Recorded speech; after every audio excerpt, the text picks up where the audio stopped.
Hallo zusammen bei The Forgotten City, ein Spiel, auf das ich aufmerksam geworden bin, schlicht und einfach, weil eine Studentin von mir gerade eine Bachelorarbeit darüber schreibt.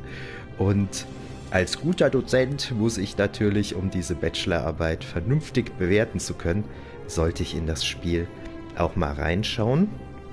Es hat logischerweise, wie man hier am Bild schon sieht, und sonst würdet ihr es ja auch nicht auf meinem Kanal mitverfolgen, einen historischen Kontext.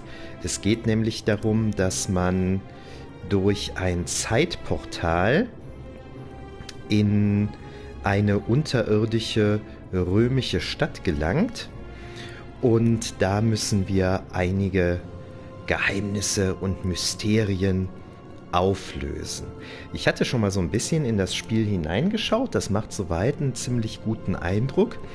Ich würde sagen, ich rede jetzt mal gar nicht so viel, sondern wir legen einfach mal los und begeben uns in die Vergangenheit, wobei das Spiel eigentlich in der Gegenwart anfängt, aber ihr werdet sehen, wir werden uns ziemlich schnell in die Vergangenheit begeben. So, ich glaube, jetzt muss ich einen neuen Namen erstmal eingeben, weil es ein neues Spiel ist. Mal sehen.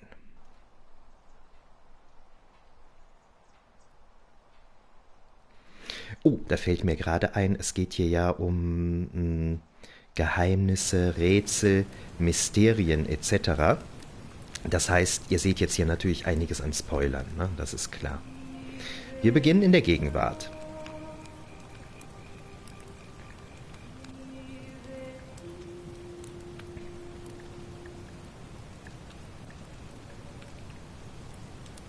Hey, you're alive.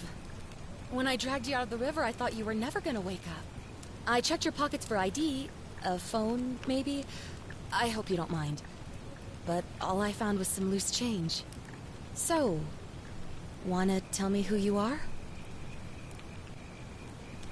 Jetzt müssen wir uns mithilfe dieser römischen Münzen entscheiden, ob wir Männlein oder Weiblein sein wollen. Ich spiele mal Männlein.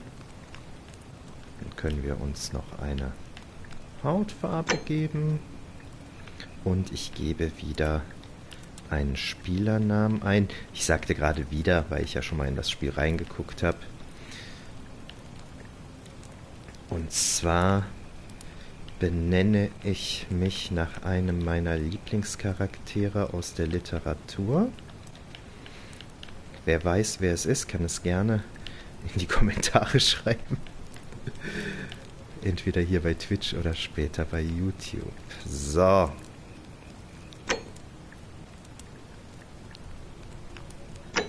Weil ich beim letzten Mal so schon geheißen habe, darf ich nicht wieder so heißen. Komm, dann machen wir jetzt hier, damit das jetzt hier nicht zu lange dauert, machen wir das jetzt mal so. It's nice to meet you. And I'm sorry to pry, but any idea why you were floating down the river? What's the last thing you remember? Das ist eine gute Frage. Ach so, genau. Hier haben wir jetzt verschiedene Antwortmöglichkeiten und ich glaube, das zielt so drauf hinab oder hinaus, welche Art unserer Charakter entsprechen soll. Na, die erste Antwort geht in Richtung Archäologe, zweite Soldat, ja, auf der Flucht, und naja, das hat dann unterschiedliche Auswirkungen auf das Spiel. Ich spiele einen Archäologen, möchte ich gerne sein. Oh, you're an archaeologist? Then you'll definitely want to hear this. I don't know if it's exactly what you're looking for, but there are some ruins just behind you. Roman, I think. I need you to go in there and see if you can find a guy named Al for me. He went in there a few hours ago, and he hasn't come out. I've been freaking out, wondering if he's trapped or injured or worse. I would have gone in after him, but he made me promise to stay here, no matter what. There's no way I'm leaving without him, so I'm just kind of stuck here, waiting.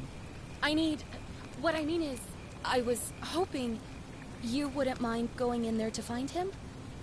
If you can do that, I can get both of you back to civilization in my boat. Please? Oh, of course. Sorry, I don't mean to be pushy. I just... What do you want to know? Ja, da habe ich jetzt natürlich viele Fragen. Beginnen wir mal mit, wer ist er? He's the guy who washed up on the riverbank not long before you did. I thought maybe you two knew each other. I guess not. But maybe the two of you can piece together what you're doing here. In any case, you'll like him, I'm sure.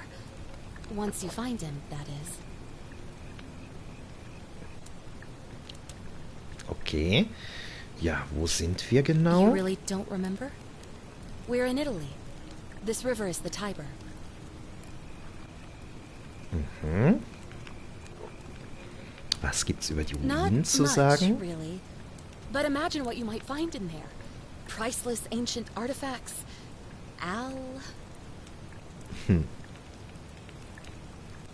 What am I, an idiot? You could hike a long, long way in any direction and never find another soul. Trust me. Okay, dann fragen wir jetzt mal nach ihrer Geschichte. Oh, there's not much to tell. Feels like I've spent my whole life in a dead-end job with an endless commute. Know what I mean? Oh, I'd rather not say if it's all the same to you.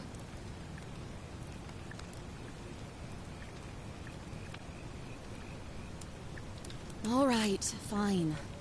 Sorry if I sounded cagey, it's just that I don't always get the best reactions when I introduce myself.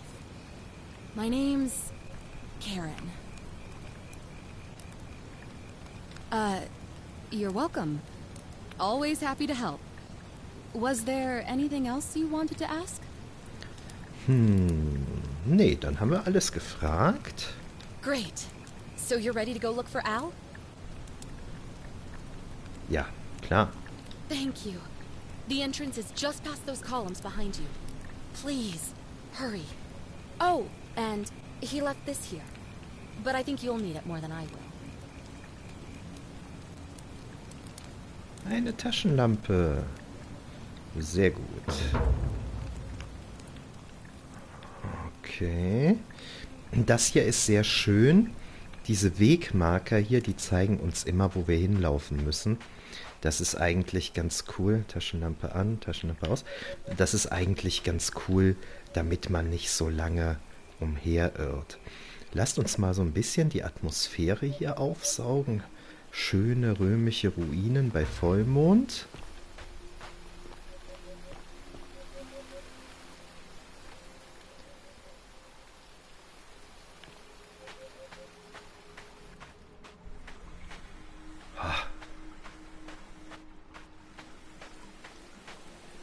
Ah ja, Sprinten war mit L2.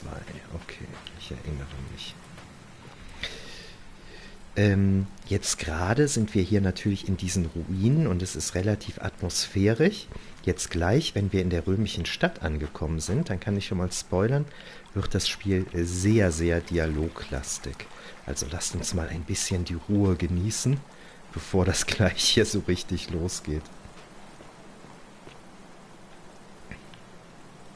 If you're reading this, it means I've discovered the entrance to an ancient Roman city hidden deep underground.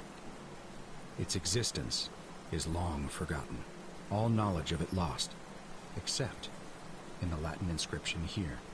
It reads, "You who wish to enter the city, step forth and be judged. The virtuous shall be rewarded with eternal life in paradise.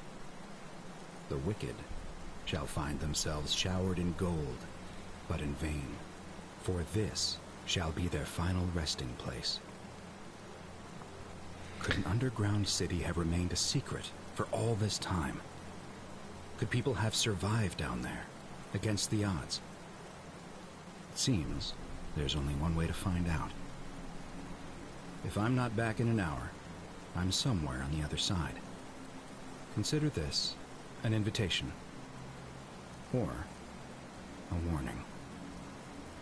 Al Worth. Ja, das mit dem mit Gold überhäuft werden, das hat eine ganz konkrete Bedeutung in diesem Spiel, wie wir jetzt gleich feststellen werden.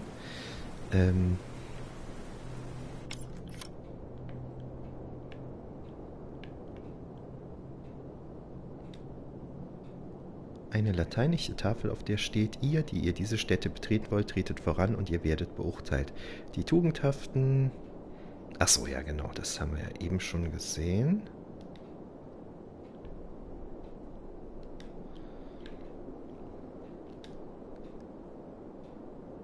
Aha.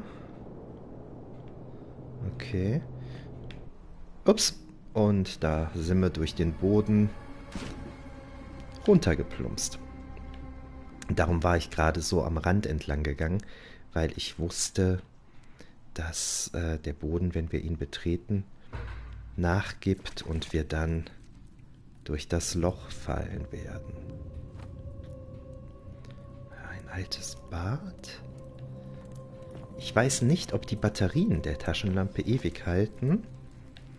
Darum bin ich da jetzt mal sparsam. Na, wir hören eine flüsternde Stimme. Ihr seht hier diese Statuen. Das ist oft in so einer abwehrenden Haltung. Ne? Und das sind die Menschen, die mit Gold überhäuft wurden. Ne? Ich denke, ihr versteht es. Ich werde da jetzt gleich nochmal drauf zurückkommen. Bei einer Statue, die da noch so ein bisschen aussagekräftiger ist. Hier diese zum Beispiel. Die vielen werden für die Sünden des einen leiden. Und hier war damals, als ich das Spiel das erste Mal gespielt habe, direkt mein erster Gedanke: ein römischer Gladiator in Laufhaltung. Hat mich direkt an die Medusa erinnert und gleichzeitig natürlich an Midas, weil man nicht versteinert wird, sondern in Gold umgewandelt wird. Und diese spontane Idee, die ich beim ersten Spielen hatte, die wird später tatsächlich vom Spiel aufgegriffen. Also das ist absichtlich so von den Macherinnen und Machern des Spiels gemacht, dass man an Midas und Medusa denkt.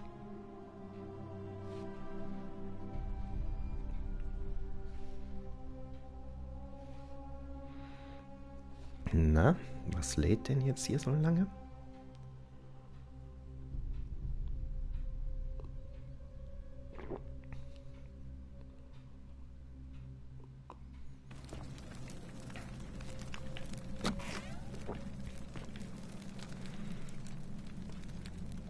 Ja, also ihr seht, einige sind mit Gold überhäuft worden hier in dieser Welt.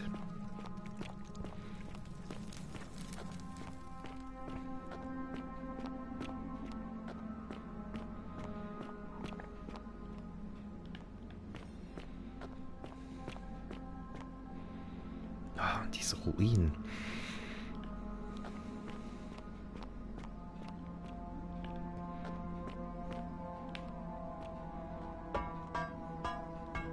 Oh, jetzt habe ich ihn umgehauen. Das wollte ich gar nicht. Ich wollte mir die Rüstung noch mal in Ruhe anschauen.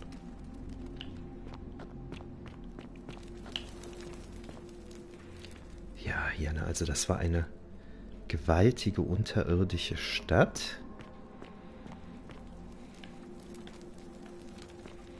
Lasst uns mal recherchieren und herausfinden, was es hiermit auf sich hat.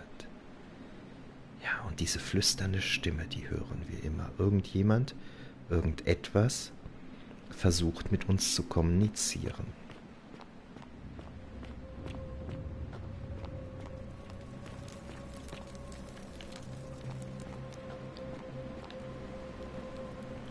Oh oh.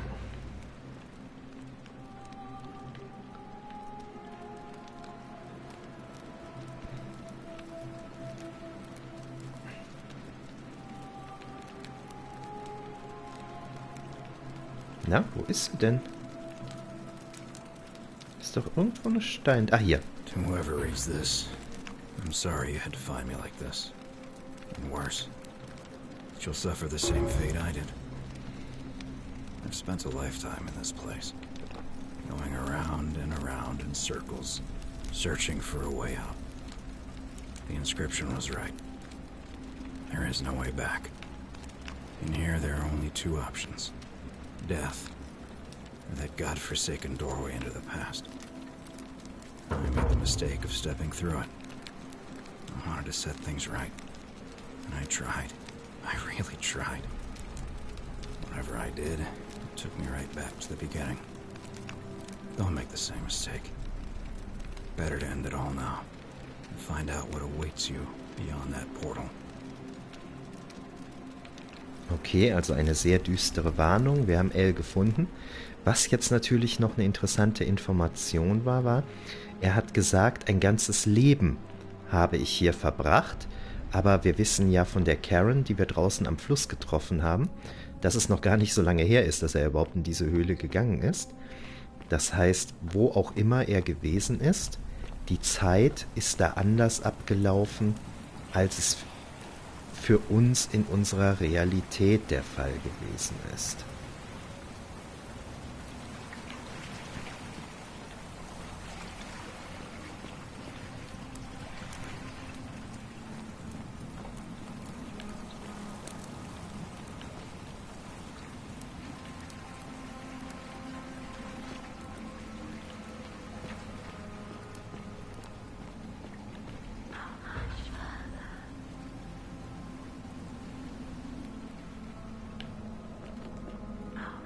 Okay, das sieht mir doch schwer nach dem Zeitportal aus, ne?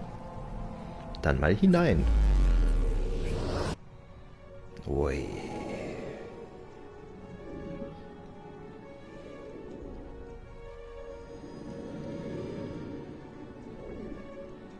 Ah, es gibt einen Fotomodus. Das habe ich beim letzten Mal gar nicht so bewusst wahrgenommen. Taschenlampe ist klar.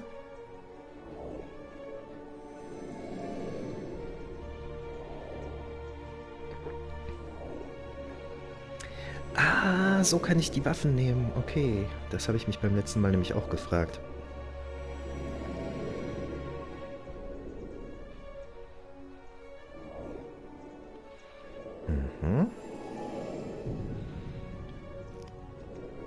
Ich habe gerade eben ja schon mal gesagt, dass das Spiel sehr dialoglastig ist.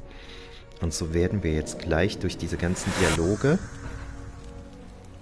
auch relativ viele Aufgaben, Quests bekommen.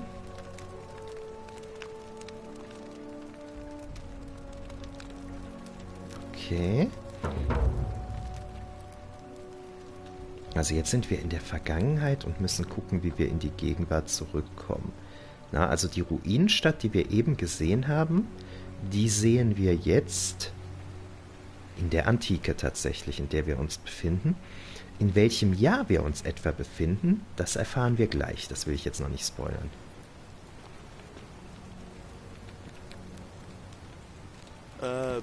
Salve, friend. I'm Galerius. Mind telling me who you are and what you were doing in the Shrine of Proserpina? Ja, das ist natürlich geil, dass wir uns mit dem unterhalten können. Ne? Wobei, wir sind ja Archäologe, das heißt, so ein bisschen Latein sollten wir eigentlich können. What? I'm speaking Latin. You are too, although your accent's a little strange. Oh, I see what you did there. Changing the subject like that. Nice try. But I'll ask again. Who are you? And what were you doing in the shrine? Beim letzten Mal bin ich mit den Charakteren ein bisschen durcheinander gekommen. Ich versuche mir jetzt mal die Namen zu merken. Das ist Galerius.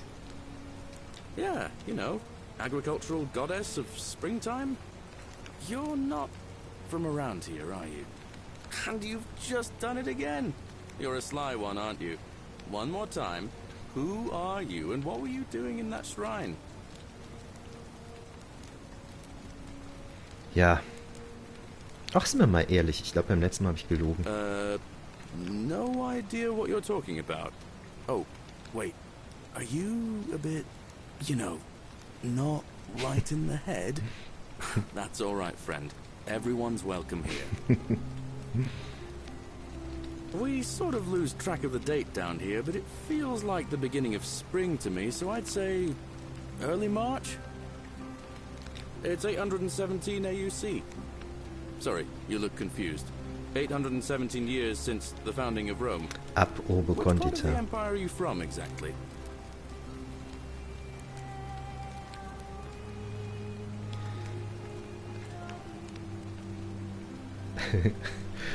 Ja gut, das ist gut. CE? No idea what you're talking about. But listen, most folks seem a bit confused when they get here, but you seem very lost, and in more ways than one. So let me make this nice and simple for you. Live by our law here, and we'll all get along just fine. Das war gerade ein ganz nettes Witzchen, weil der Römer Galerius hier, der rechnet natürlich nach Stadtgründung, ne, nach 753, beziehungsweise es gibt da auch abweichende Daten drumherum, wann die Stadt gegründet wurde, theoretisch oder mythologisch gesehen, mythisch gesehen, Rom. Der Archäologe, also wir, hat ja dann gefragt, was war es jetzt, 64 nach Christus, und das versteht er natürlich nicht, ne? Wie nach Christus. Die christliche Zeitrechnung gab es zu dieser Zeit ja noch nicht. Ich habe mir jetzt vergessen, das genaue Jahr zu merken, also wir sind in den 60er Jahren des 1. Jahrhunderts nach Christus. Wahrscheinlich noch zur Zeit der julisch-claudischen Dynastie, also. Not laws, law. There's just one, the golden rule. And the punishment for breaking it's, well, it's kind of horrific. But our magistrate insists we take all newcomers to see him, so I guess I'll let him fill you in. So then, you coming? Follow me. When I first Dann arrived, I laufen wir dem couldn't hinterher. believe there were people living down here. But, as you can see, we've got a nice little community now. Only 23 of us at the moment, if you count the 3 who are missing. No idea how, since nobody knows a way out. But it's just big and dark enough to get lost in, if you're not careful. Aren't you going to introduce me to your handsome new friend, Galerius? Keep it in your loincloth, Aurelia. I'm taking him to see the magistrate. That pompous old bore won't be magistrate for much longer. Anyone who helps vote him out today drinks at my bar for free tonight. Politics. I'd stay clear of it and her, if I were you. She's... it's not my place to say. Down on your right is our farm, where I grow all the food you'll ever want. As long as all you want is leek, cabbage, and wheat. Huh. That one usually gets a chuckle. The bloodless shadows wander without flesh or bone. Ah, don't mind Livia. She means well. She's just been in a bad place since... Well, you know, I don't know what happened to her. Up here on your right is the chasm. If you've got a weapon, it belongs way down at the bottom. Up on your left is the forum, where you can visit the market or get yourself patched up in Lucretia's clinic in the Shrine of Apollo. Most of us have almost nothing, just what we had on us when we arrived, and what we've been able to make and scrounge up since. And this central plateau is where the magistrate and the other patricians live, so don't expect a warm welcome. Hilarious. You're meant to be working the farm, not trudging dirt into the villas. Take it easy, Horatius. I was just taking our new friend here to see the magistrate. Well, he's asked me to escort the newcomer personally. Farm. Go. Now. You'd better go with him. But just remember, they're not like you and me. Don't let them use you. What was that? What did you just say? I said it'll take some getting used to. Yeah, I'm watching you, farm boy. Also wie ich eben schon mal gesagt habe, My name's Horatius. Magistrate Sentius asked me to escort you to him personally. Follow me, please. wie ich gerade eben schon mal gesagt habe, ist das Spiel sehr dialoglastig. Ihr habt ja gerade gemerkt, ich komme überhaupt nicht zum Reden. Was wir über Galerius oder durch Galerius gerade eben schon mal erfahren haben, ist, dass er auch von woanders kommt. Na, also das heißt, die Leute, die hier leben, stammen auch alle irgendwie nicht aus dieser Stadt, sondern sind irgendwie, wie wir, dahin gekommen, nur mit dem Unterschied, dass die scheinbar zu römischer Zeit schon dahin gekommen sind. I expect the magistrate wants to brief you about the golden rule. It shouldn't take too long. He's busy preparing for the election later today. Okay, also heute stehen Wahlen an. Follow me. The only thing you really need to understand right now is the golden rule. Let me see if I can explain it this way. When I was serving in the Legion, if there was a mutiny brewing in one cohort, the legate in charge wouldn't waste time finding the bad apples among hundreds. They just divided us into groups of 10. Made us draw straws. And whoever drew the short straw had to be executed by the other 9. Didn't matter whether he'd done anything wrong. One of us in 10 would die for the crimes of the collective. We call it decimation. Ja, das hat's wirklich gegeben. Justice to you. You're in for a rude shock. Because the golden roll is exactly 10 times worse. The magistrate can explain the rest. He's up these stairs. Jetzt sehen wir mal schön ein Gebäude von innen. Oh, another one fresh out of the baths, I take it. Mit der Dame werde ich gleich reden. Die habe ich beim letzten Mal sehr verärgert. Mal gucken, ob mir das diesmal besser gelingt, das Gespräch. Aber wir müssen erst hier oben mit Sentius reden. Das ist der Boss hier, das ist der Magistrat.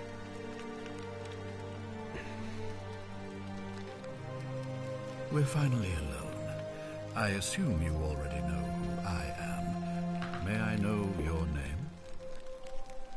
A curious name to match a curious accent. But I digress. I see you have the piercing and astute eyes of a man of great learning.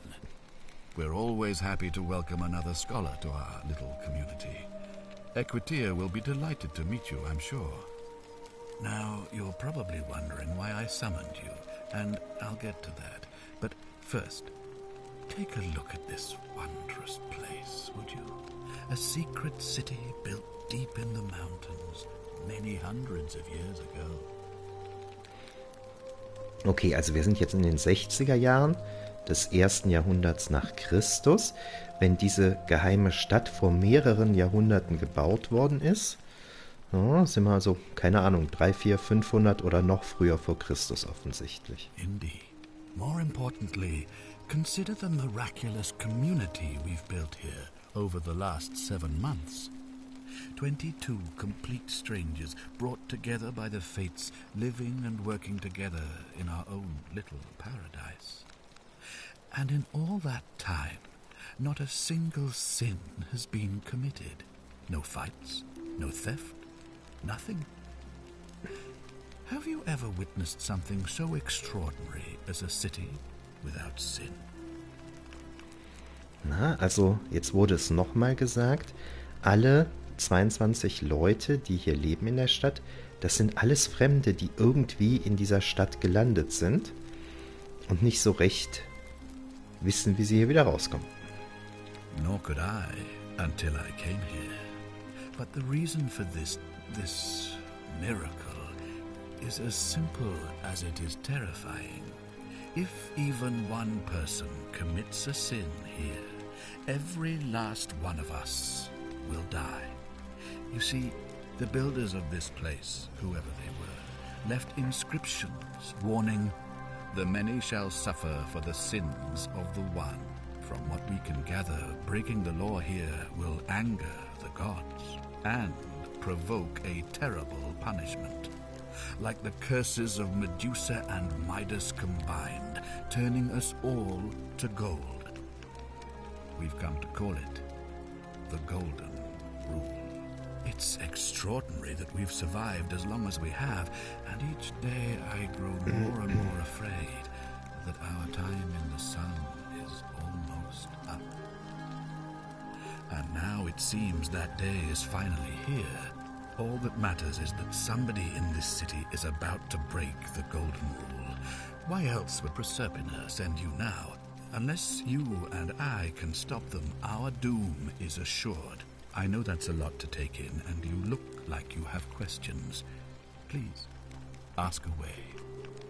Also jetzt wurde das nochmal bestätigt, was ich eben gesagt habe, dass es sich bei dieser Bestrafung, wenn man gegen die goldene Regel verstößt, um eine Mischung aus Medusa und König Midas handelt. Und er glaubt jetzt, der Magistrat Sentius, dass wir von der Göttin Proserpina geschickt sind, weil sich irgendwas anbahnt. Und das ist ja eigentlich auch ganz interessant. Der ist gar nicht verwundert, dass wir irgendwie da sind, dass wir aus der Zukunft kommen und so. Ne? Der denkt, das hat halt alles seinen Sinn. Aber kämpfen wir uns mal durch den Dialog. An intelligent question. There was a good deal of debate about that in our first weeks here. Does it refer to crimes or to some other ill-defined wrong?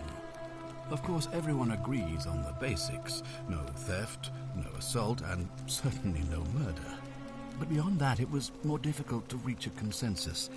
What about lying, insulting someone, blasphemy, trespass, trying to escape, bribery, infidelity, suicide? As magistrate, I had to exercise leadership, and so I made a decision. We must uphold the laws of the Empire to a standard never before seen. And we must honor the peace of the gods, the sacred accord between the gods and the people of Rome. It is only by offering the gods the proper respect that we may prosper, as Rome has for centuries.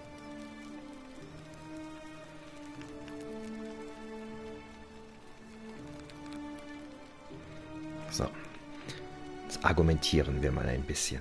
Barbaric? Barbaric? What are you talking about? The Empire is the most civilizing force in the known world. Rome is a beacon of light in the darkness.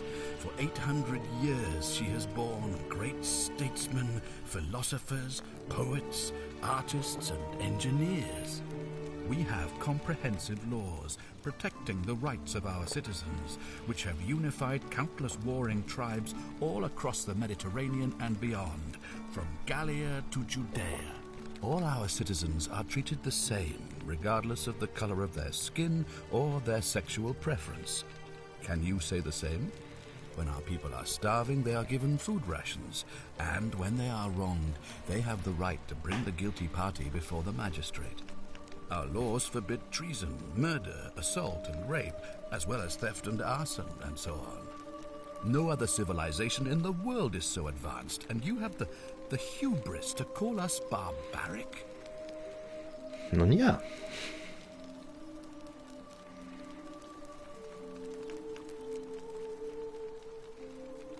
Ja, diesen Dialog habe ich beim letzten Mal nicht durchgesprochen. On occasion, but our gladiators are almost all volunteers seeking glory, or condemned prisoners who would have been executed anyway. I do not see the harm. Of course, what else would we do with those prisoners of war who would otherwise have been executed? And besides, there are laws for their protection as well. Of course, but with fewer rights come fewer responsibilities, and the right to be protected by their fathers and husbands. You mean the blasphemous cult responsible for burning down half of Rome last year? It's hard to blame the people for being angry about that. Ah, okay. Der Brand von Rom war letztes Jahr, das heißt, wir sind in der Regierungszeit Neros. Are you talking about our practice of decimation? Of course. We could hardly unite all these warring tribes without a disciplined, formidable legion.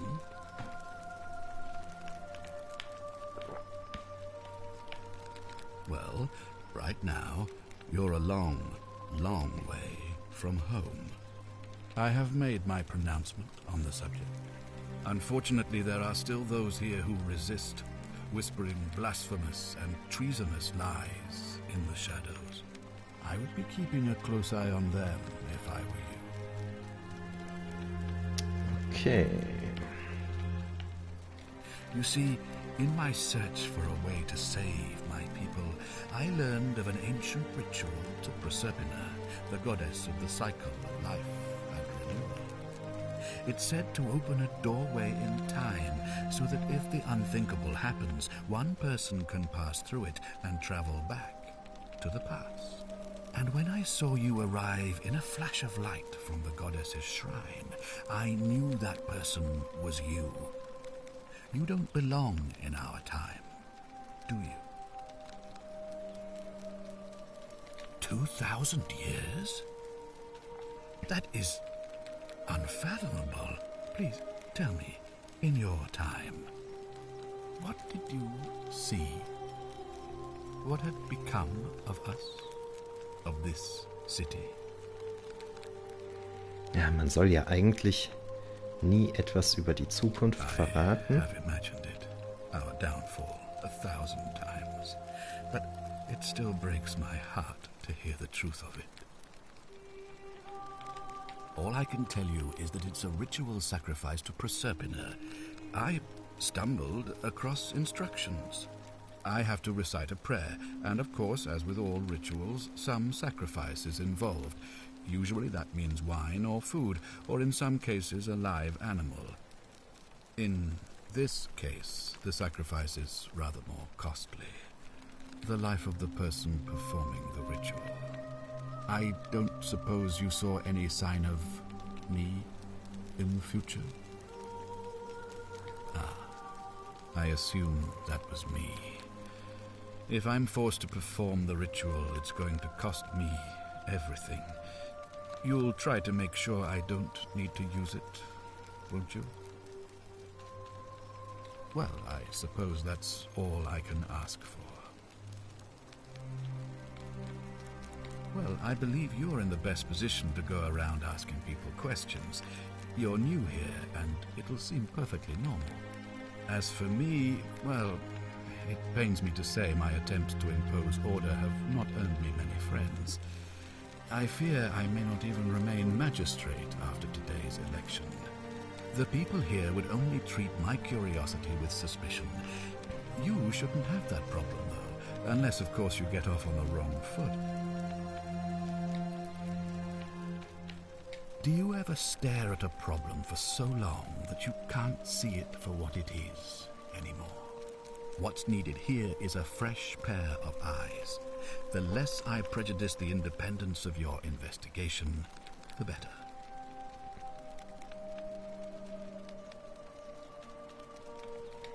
Well, all right. There are those who wish to vote me out of office so that they can pursue their own misguided political agenda. Frankly, their selfishness and recklessness risk destabilizing the entire city. I would be looking very carefully at them if I were you. If I understand Proserpina's ritual correctly, that problem should take care of itself. Let me see if I can explain. If you manage to prevent the sin that breaks the golden rule, I won't need to bring you here. I won't create the portal, and you will never have been able to come here. Thus, you'll have created a paradox. If this occurs, you should be flung back to your own time, having changed the past for all of us. Make sense? Die guten alten Zeitparadoxe. Hm? So, jetzt haben wir es geschafft hier. Ah, good. So, are you with me? Can I count on you to figure out who's about to break the golden rule? Jo. Wonderful. Now, I need you to investigate the city, talk to everyone, help them, if it'll win their trust. I authorize you to enter private homes and inspect possessions and documents, unless, of course, you're asked to leave. Figure out who the culprit is, and as soon as you have a name, come back and tell me immediately. Das finde ich ganz interessant, dass man hier explizit die Erlaubnis bekommt, in Privatwohnungen hineinzugehen und alles zu durchsuchen, weil das macht man ja in den Spielen immer so, ne? Man durchwühlt irgendwelche Kisten, was weiß ich, während die Leute, die da wohnen, auch gerade daneben stehen und gar nichts tun und so. Das ist hier nett, dass jemand mal über dieses Problem nachgedacht hat. Oh, and one last thing. If I were you, I'd start my investigation by visiting Lucretia at the Shrine of Apollo in the Forum. I heard wailing from there not long ago. Seems like something's not right.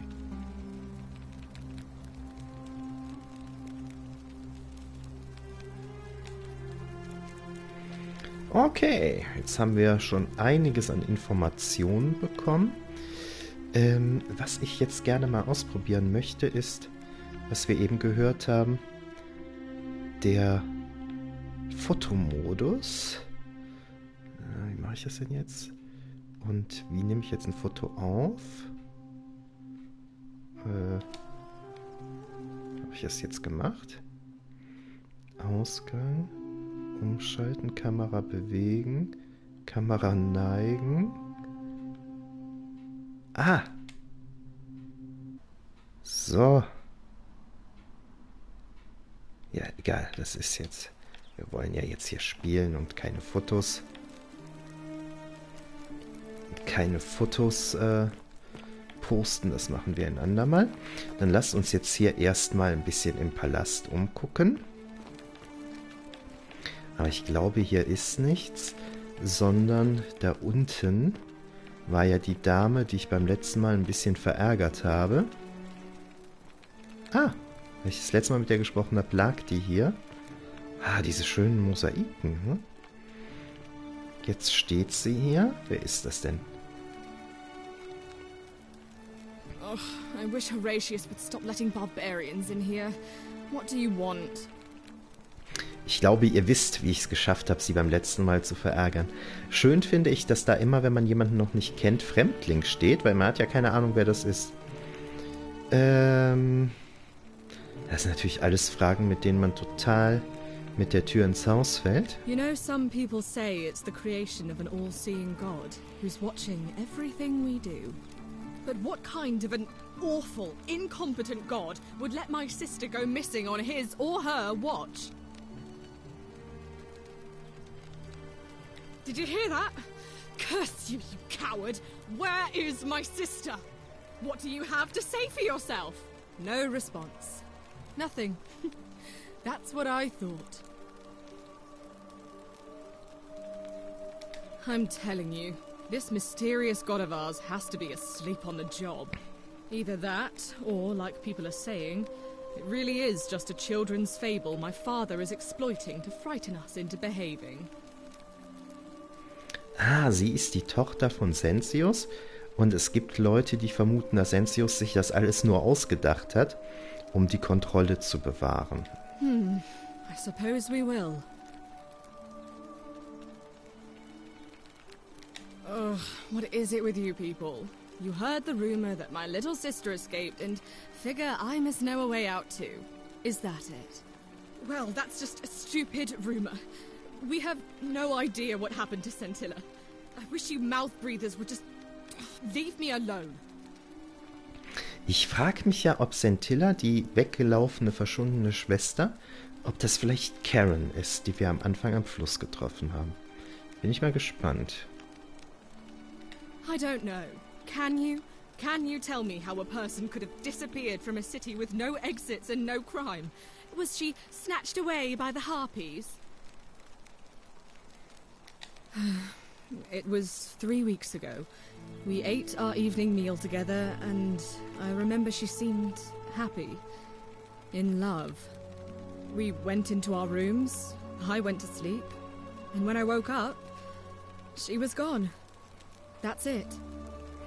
Wenn meine Theorie richtig ist, dass das verschwundene Mädchen etwas mit Karen zu tun hat, könnte es natürlich sein, dass sie sich in Al verliebt hatte. Aber ich habe keine Ahnung, kann totaler Blödsinn sein, was ich hier gerade erzähle. I think so, yes. But she was very careful about keeping his identity a secret, even from me. Because our father had plans to marry her off, eventually, and even a rumor about her attachment to some mystery man might have ruined those plans. That doesn't surprise me. To him, it was like a prize cow wandering off from its paddock. Hossa, hossa. He's upset, of course, but he says he's too busy with the election to help look for her. So he's letting Horatius do the heavy lifting. Some good that's done.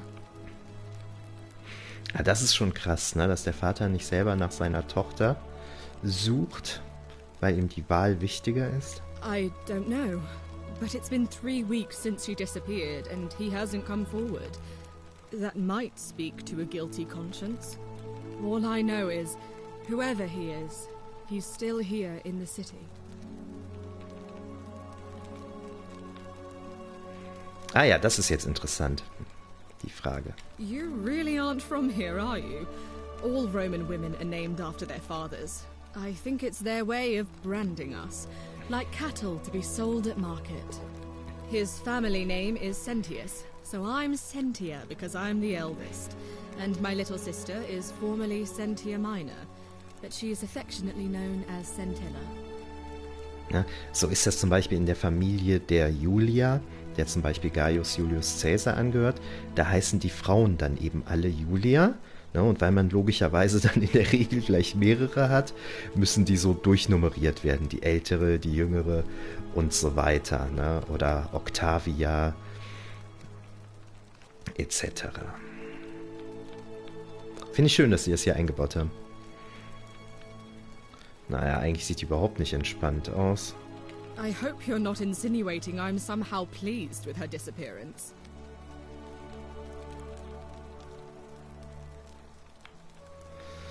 Habe ich die damit letztes Mal gegen mich aufgebracht? Oh, you're awful. Ja, ich glaube schon. Get out of my villa and never speak to me again. Ja, jetzt zu ihrem Vater gehen und sie zu verdächtigen, erscheint ein bisschen übertrieben.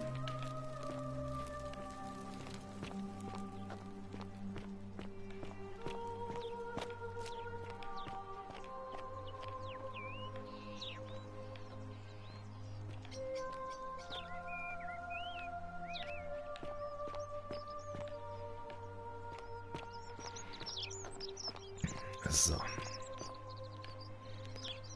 Sentius wieder. Citizen. Ach, da unten der nervige Gladiator. Ist ein bisschen unfreundlich. Na komm, bringen wir es hinter uns. Oder soll ich mich an die Reihenfolge halten? Nee, ich halte mich jetzt erstmal an die Reihenfolge. Und spreche mit, wie heißt sie, Lucretia, glaube ich, im Apollon-Schrein. Keeping an eye on things, Horatius? As always, priestess.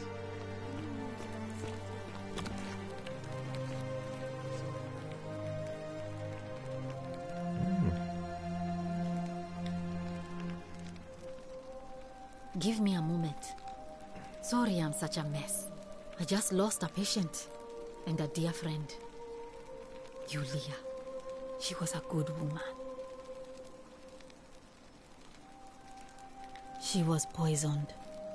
She came in here frothing at the mouth. Normally I'd treat her with resin of silphium, a rare plant which is perfect for this sort of thing. And I knew Decius had some at his market stall, right around the corner. So I ran over there, but he just looks at me with this evil smile and says, "That'll be 1,000 denarii." There was no way I could afford that, and he knew it. Then that toad shrugs and says, "Supply and demand. I guess you don't value your friend's life that highly." Anywhere else, I'd just pay a thug to steal it from his stall. But there's no way I can do that down here with the golden rule. So all I could do is come back here and just watch her die. I kept on apologizing. And now I'll never know who poisoned her, or how they managed to do it without breaking the golden rule, or why she cursed that snake's cruel black eyes with her dying breath. Ja, interessante Frage. Ne? Normalerweise müsste die goldene Regel ja zuschlagen, aber irgendjemand hat diese Frau vergiftet. War gerade übrigens eine Ungenauigkeit in der deutschen Übersetzung. Ne? Da stand Freund, hätte natürlich Freundin heißen müssen. Well, unless you have the power to bring someone back from the dead, there's really just one thing you can do. Get me that silphium resin. I'm going to have another patient in here soon. Could be in the next day or in the next hour. And I will not allow this to happen again. I don't care how you get it, but you have to make it happen. Because if I lose another patient this way, I swear to the gods below, not even the golden rule will stop me from marching up to that genetricum fututo and scratching his eyes out. Mhm.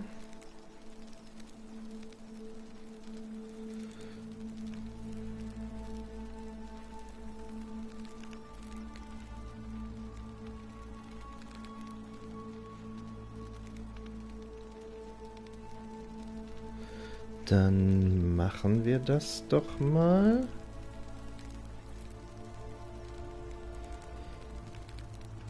Well, come back if you get sick or injured. Day or night, I'll do what I can.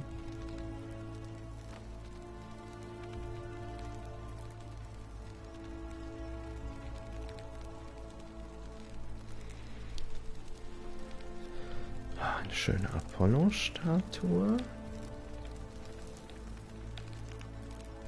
Ja, ich habe jetzt schon eine ganze Reihe von Questen quasi angenommen.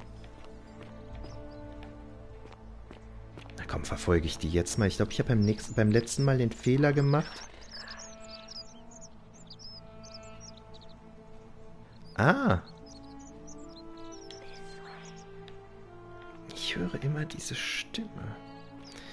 Ich glaube, ich habe beim letzten Mal mit zu vielen Leuten gequatscht und hatte dann... For the last time, Dacius, I'm not making you a bow. But why? You know why.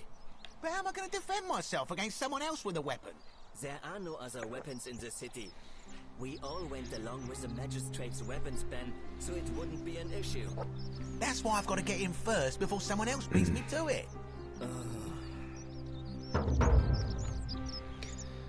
Hossa, hossa, hossa. Also man kommt hier nicht zum Reden, weil es ständig ein Dialog nach dem anderen kommt. Das ist der Decius, der nicht die Medizin rausrücken wollte. Scheinbar müssen wir dem einen Bogen besorgen, damit er uns die Medizin gibt. Was hatte ich gerade gesagt? Ach so, genau. Ich hatte beim letzten Mal, glaube ich, zu viele Dialoge mit zu vielen Leuten gemacht. Und dadurch hatte ich ganz viele offene Quests. Ich glaube, ich versuche es jetzt mal andersrum. Ich glaube, ich versuche jetzt einfach mal einzelne Quests zu lösen. Hören wir uns mal an, was er zu sagen hat hier. Salve, stranger, and welcome to our idyllic little slice of the Empire. I'm Dacius. Terrible shame what happened to you, but we just have to carry on, don't we?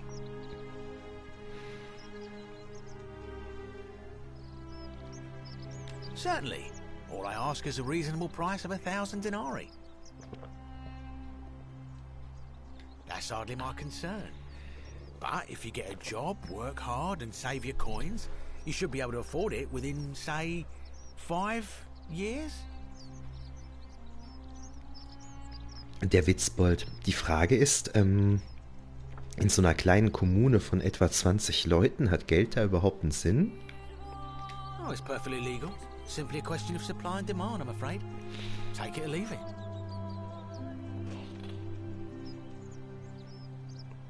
Hear what? Are you sure you're feeling all right? If you're hearing things, perhaps you should pay a visit to Lucretia's clinic. We don't want another Navier on our hands. She claimed the statues were whispering to her. Nobody else could hear it. Then she shut herself in the palace and we never heard from her again. But I digress. Do you want this silphium or not? Very well. Perhaps I can interest you in something within your budget?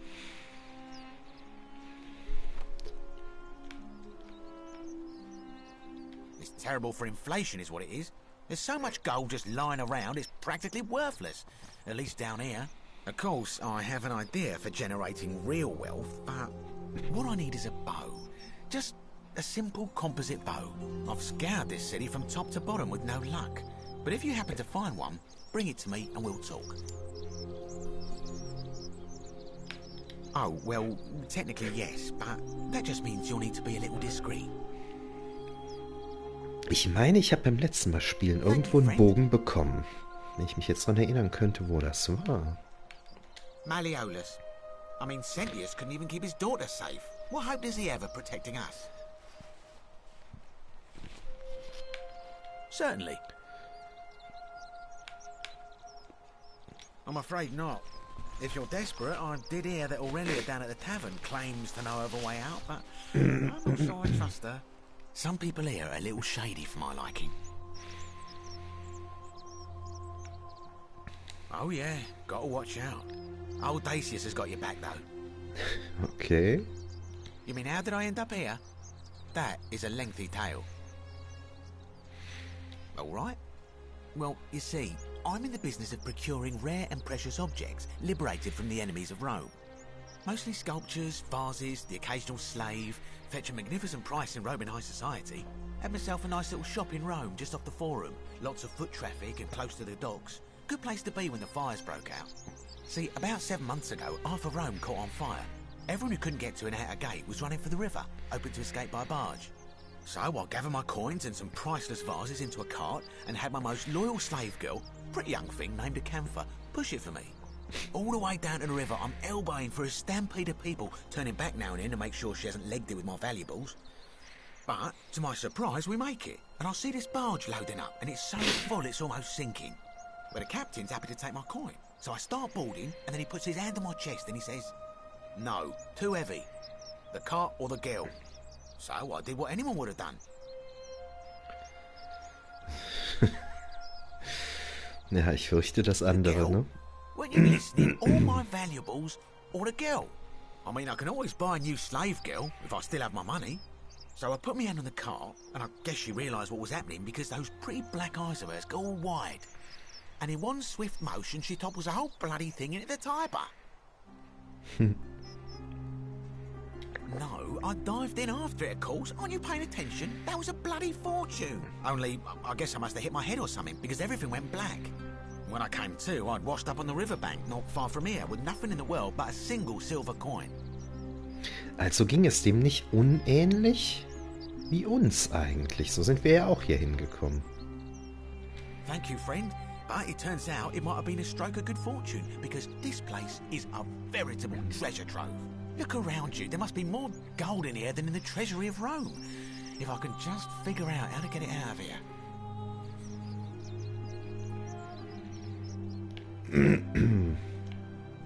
Very well. Another time. Okay, also ich muss ihm irgendwie einen Bogen besorgen. Und er hatte doch gerade eben mit einem Mann, der hier stand, über den Bogen gesprochen. Der soll jetzt weg scheinbar, ne? Oder steht der hier noch irgendwo? Ne, das ist eine Statue.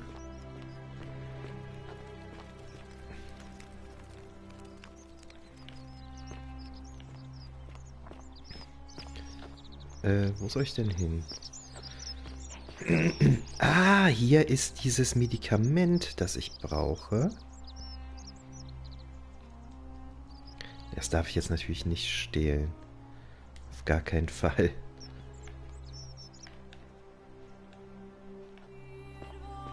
Das wäre sicherlich mit unschönen Konsequenzen verbunden. Welcome to my humble store.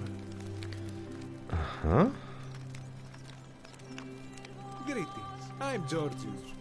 It gladdens me to see another foreigner in our midst. We must stick together, you and I. And I must say, my sartorial friend, your clothing is most extraordinary. Leather boots in place of sandals, trousers with precise stitching, and such a curious design. I have traveled distant trade routes from the markets of Damascus to the farms of India, and never have I seen anyone dressed quite like you. Tell me, I must know, from which exotic part of the world do you hail? Falls ihr gerade ein komisches Geräusch gehört habt, gerade kam eine Notfallwarnung, ein Probealarm des Landes Nordrhein-Westfalens. Da ist mir gerade ganz schön die Pumpe gegangen. Halten wir fest, die Notfallwarnung funktioniert. So, aber zurück zum Spiel.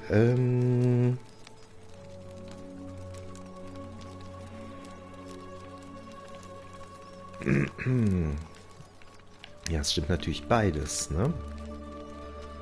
Then you are an explorer, like me. Wonderful. You must have many stories to share.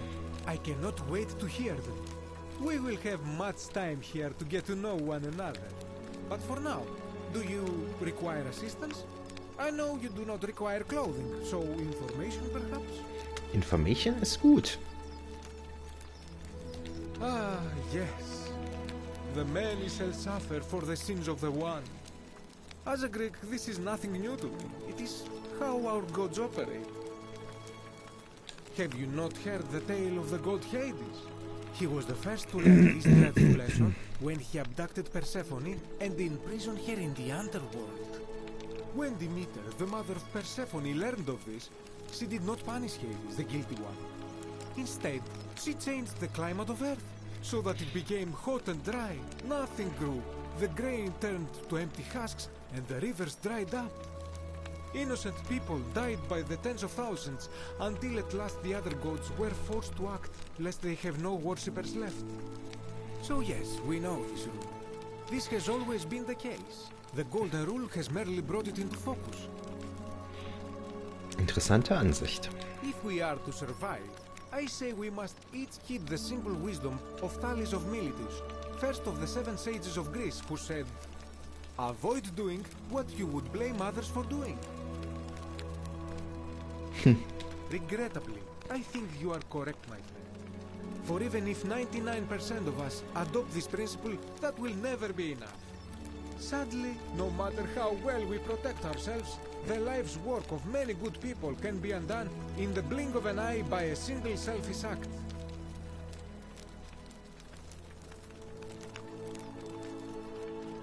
Ah, the voice of experience. I am sorry for your loss, my friend. But on a lighter note, I will say one thing for the Golden Rule. For all their grim and haunting poses, these golden statues do make magnificent models for my clothing, do they not? Shh! Not so loud! What are you playing at? Have you not been told about the last attempt? Oh, then I suppose this duty falls to me. Ah, it is a long story. Of course, the first question any of us asks when we first arrive is, how do I escape? It is only natural after all. And scaling the chasm wall is out of the question, for it is simply too steep and too far. But as they say, if the wind fails, use the oars. And here the second option is to leave the way we came in, through the shaft above the bathhouse. See, the shaft is quite high, but if one gathered up enough wood, one could make a series of ladders and climb one's way out. They have. I am getting to that. Ah. There was an attempt made by resourceful fellows who lived here some years ago. They even decided to keep records of their escape attempt for posterity. Unfortunately, as soon as they began to carry the first ladder down the hallway, they heard a godlike voice saying the entire city, and that, tragically, is where their tale ends. So it seems that to merely attempt escape is to invite the wrath of whichever god oversees this place. And so I say, it is best to not even discuss it aloud. Okay. That, my friend, is quite the dilemma. But after some reflection, I'm leaning toward voting for Malleolus. I do not enjoy the thought of another visit from Domitius if I voted the wrong way. Okay. Nothing comes to my mind, my friend. Also es wird Druck ausgeübt, gegen Sentius zu stimmen, damit der andere die Wahl gewinnt. My story? How kind of you to ask. I am a tailor and I run the humble shop in the forum. You mean to say, with all the turmoil and terror of the Golden Rule and so few customers, why bother setting shop at all? I'll tell you, it is precisely because of the Golden Rule that I wish to remind my friends of the importance of looking one's best. I say, the more of our customs we preserve down here, the more we can preserve a semblance of normality, the better our chances of keeping our heads. Don't you agree?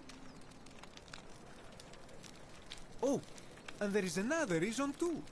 If we all end up as golden statues for future generations to marvel at, I don't know about you, but I would like to look my best. A good question. A very good question indeed. And I would be happy to tell you if only I could remember it clearly myself. I remember I had just been to Rome to sell an extraordinary selection of wares. And droning in coin, I decided to celebrate my success. I rented a prestigious villa by the Tiber, invited over a few select friends, and we began making our way through some of the most exquisite wine money could buy. Quite a lot of it, in fact. Now, I have had visions and awoken in strange places before. I have even found myself naked in the desert sands more than once, but none of that compares to this. This time, I remember people screaming, then falling into a void as empty as time before creation, gasping for air, and then nothing. When I regained my faculties, I was lying naked by the banks of the Tiber, gods know how many miles from my villa. Also alle sind irgendwie über den Tiber gekommen. Ne? Indeed. I'm lucky I was carrying a little extra weight. I believe it kept me afloat. In any case, it seems I'd been rescued and resuscitated by a benevolent stranger. I went to find firewood for his campfire, stumbled across a cave, and discovered that trapdoor temple. And here I am. Ah, dem ist auch eine Fremde begegnet, die ihn gerettet hat. Aha. Ah, oder ist Karen die Göttin? Das könnte natürlich auch sein. Anything you like. Okay, dann sind wir durch mit dem. Mit Georgios hatte ich mich letztes Mal gar nicht unterhalten. Insofern war das jetzt tatsächlich mal neu für mich. Ich habe ja die Erlaubnis, hier Sachen zu durchsuchen, ne? Nein, nicht stehlen. Nicht stehlen. Nein, nein, nein, nein, nein. Aua, jetzt habe ich mich auch noch verbrannt. Meine Güte. Na, also ich glaube, hier stehlen wäre eine ganz, ganz blöde Idee. So. Hier wird mir die ganze Zeit das Heilmittel angezeigt. Das nützt mir aber erstmal nichts, weil ich kann es ja nicht stehlen. Und ich habe nichts im Angebot. Ich kann mich nicht bewegen. Ich glaube, ich höre tatsächlich die Statuen reden, ne? Krass. Wie komme ich denn nochmal in das Menü mit den... nee, das ist es nicht. Irgendwo habe ich doch ein Menü. Nee, das ist es auch nicht. Die Taschenlampe auch nicht. Nein. Ach Gott. Ach, man kann die. Das ist ja witzig. So, nee, aber ich will wieder zu normal. Dankeschön. Wie kann ich denn nochmal das Questmenü aufrufen?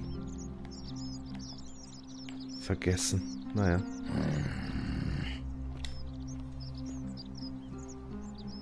Name's Rufius. Better watch your step. Was ist eure Geschichte? Da kann man den Leuten doch nicht immer so mit ins Haus fallen. Alles so Fragen, mit denen man eigentlich nicht so... Naja. I'll tell you this much. I hate the fact that my survival depends on the common sense of other people.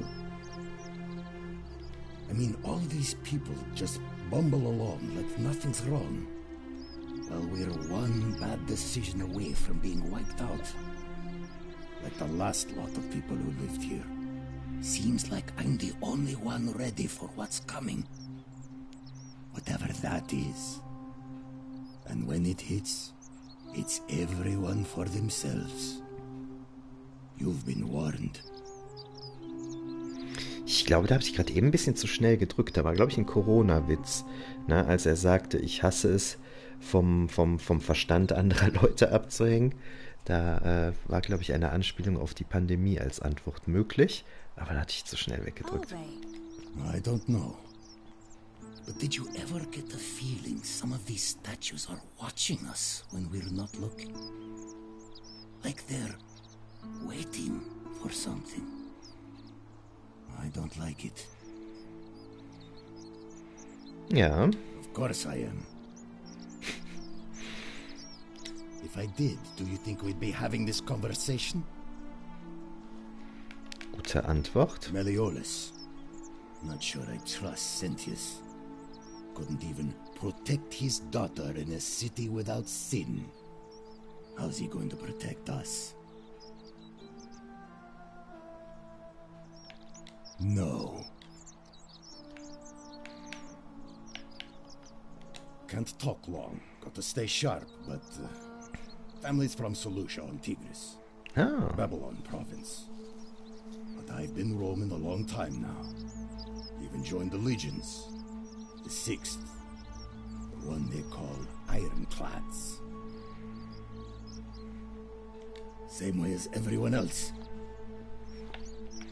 Ach, der Antwort ist schön kurz und bündig. Is it not obvious? Magistrate made me toss it in the chasm. Stupid. going to have to improvise now. Mit seinem erinnert er mich ein bisschen an diesen einen Fußballer von Ted Lasso. Ich komme gerade nicht auf den Namen. If you were dealing with what I am, you wouldn't be either. None of your business. Introiti ipsam commensura. If we have to. Can't talk. Ach! Got to stay sharp, but... Habe ich zu schnell gedrückt, das wollte ich gar nicht. Babylon province. If we have to. Whatever. Rufus. So, das Questmenü. Wie komme ich denn ins Questmenü? Nee, das ist der Fotomodus, das möchte ich nicht. So mache ich die Taschenlampe an. Möchte ich auch nicht. So mache ich, oh, nee, möchte ich auch nicht. Weil es schön ist für Fotos, ne? Naja. Don't you just love springtime? Mit Galerius habe ich schon gesprochen. So laufe ich schneller, so zoome ich.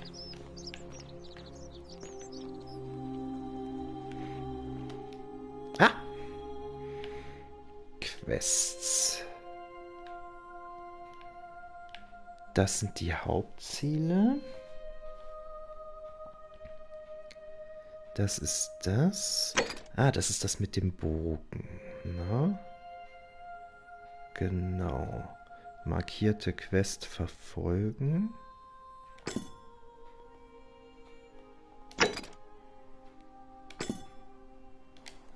So. Habe ich jetzt hier so ein Zeichen, das mir sagt, wo ich langlaufen muss? Nee, blöderweise nicht. Okay, das hilft mir also erstmal nichts. Ich hörte, Nevia hat sich im Palast eingeschlossen. Ich sollte sie finden. Okay, Vordertür ist verschlossen. Na, wird mir auch der Weg nicht angezeigt, wie blöde. Egal, dann fragen wir uns nochmal so ein bisschen rum hier. Ich habe ja noch nicht mit diesem unangenehmen Typ gesprochen.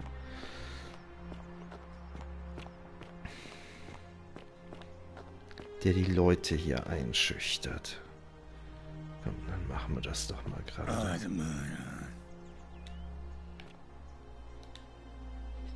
What were you two talking about?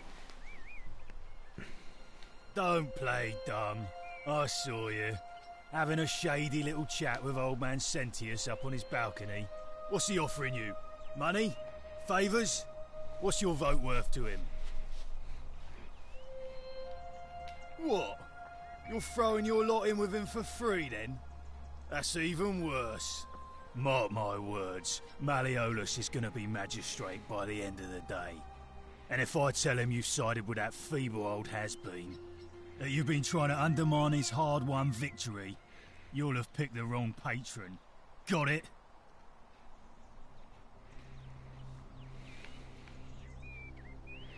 Ah, komm, gehen wir mal ein bisschen auf Provokation. Oh, you just made a big mistake. Malleolus is going to hear all about this, and he'll make you suffer the tortures of Tartarus while you're still alive. Stircum adite.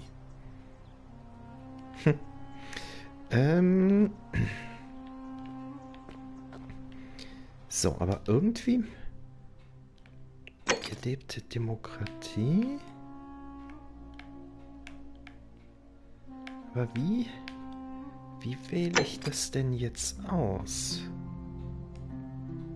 Auswählen? Malleus treffen. Ja, wenn ich wüsste, wo der wäre, ne?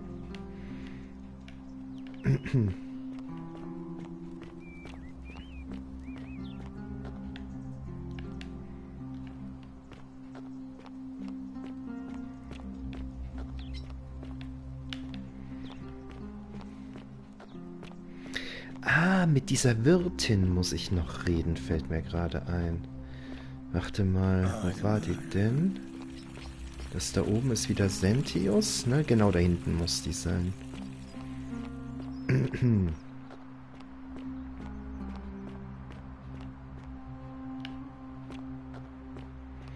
Herr Galerius hatte mich ja eben hier so ein bisschen durch die Stadt geführt. Aber da ging das alles so flott. Merkt man sich ja nix.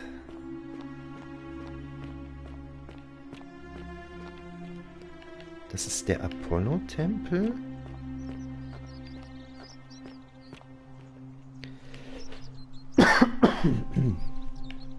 Entschuldigung.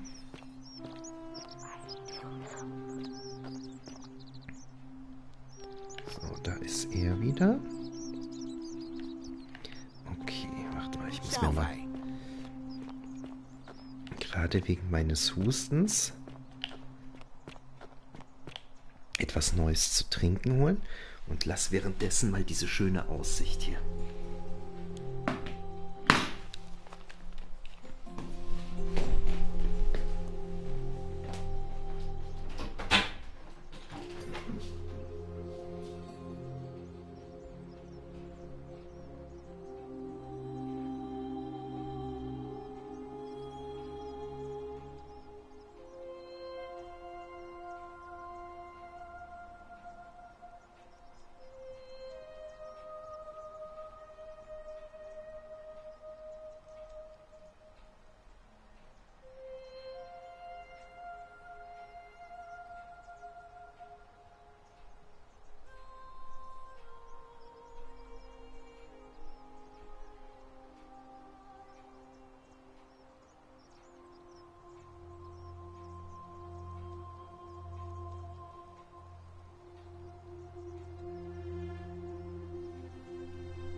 So, jetzt müssen wir mal gucken.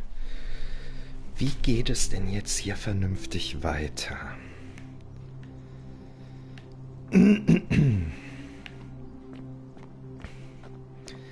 Vielleicht sollte ich doch noch erst neue Gespräche suchen mit Leuten, mit denen ich noch nicht gesprochen habe. Mit ihm habe ich gesprochen, mit ihm habe ich gesprochen. Der Kerl mit dem Bogen, mit dem habe ich noch nicht gesprochen. Ne? Der war das. Vergil.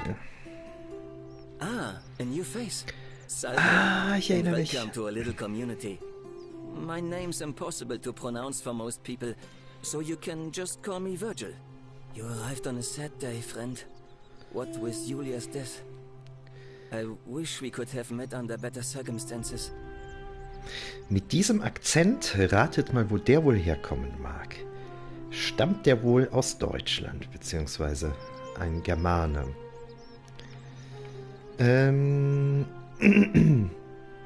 Das ist jetzt komisch, ich habe das Graffiti diesmal nämlich gar nicht angeguckt.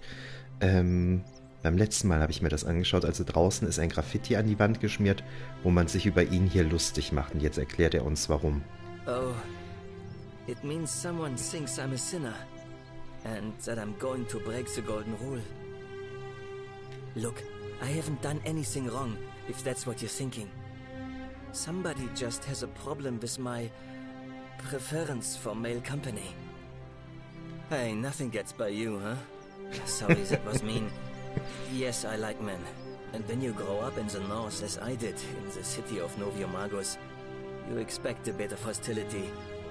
The Batavi are not known for their tolerance. I saw enough friends killed or driven away to know the cost of not keeping your personal affairs to yourself. So I hid who I was for, what was it, nearly 10 years? Watching what I said and where I looked. But that kind of fear eats away at you slowly, until living isn't any better than the thing you were afraid of. Needless to say, since I'm now living underground, halfway across the known world, with an assumed name, my openness didn't go down well among the enlightened folk of the Batavi.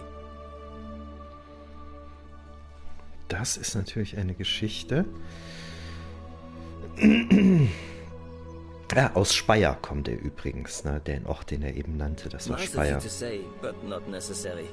In any case, the Romans are far more accepting, and among them, I get to be who I am. Or at least I thought that was the case. It seems I was wrong.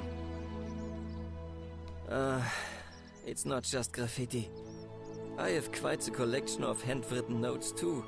The strange thing is, I keep my personal affairs to myself. I've never really been interested in any of the men here. Not my type. So I'm not sure what I could have done to upset this person.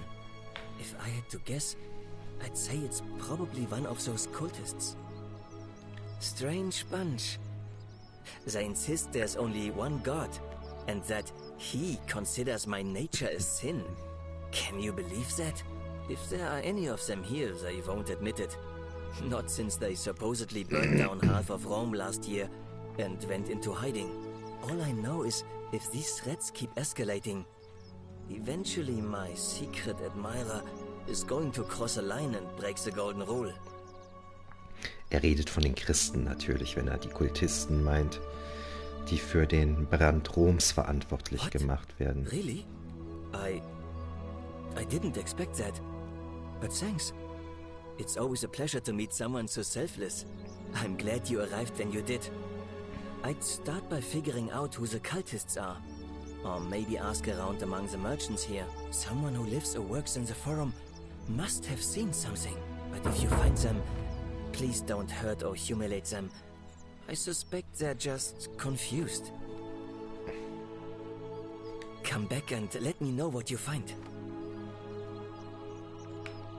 Mensch, aber wo habe ich denn beim letzten Mal den Bogen bekommen? Offensichtlich ja nicht bei ihm.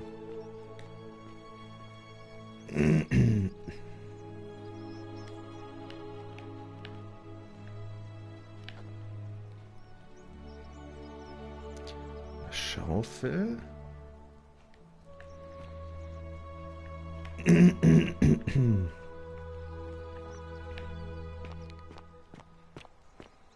Make sure you stay away from that empty shrine. It's going to collapse at any moment. Salve.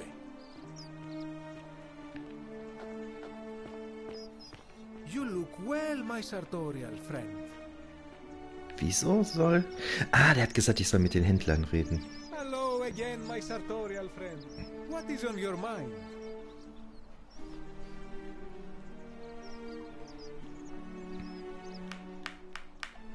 This is troubling, is it not? I'm afraid I have no idea. It is ridiculous, though. Virgil is a fine man. But my young friend Fabia confided in me that she saw someone leaving graffiti on his shop front last night. Perhaps you should ask her about it. Okay. Frage Fabia. I hope that our paths cross again soon, my friend. Wo finde ich Fabia?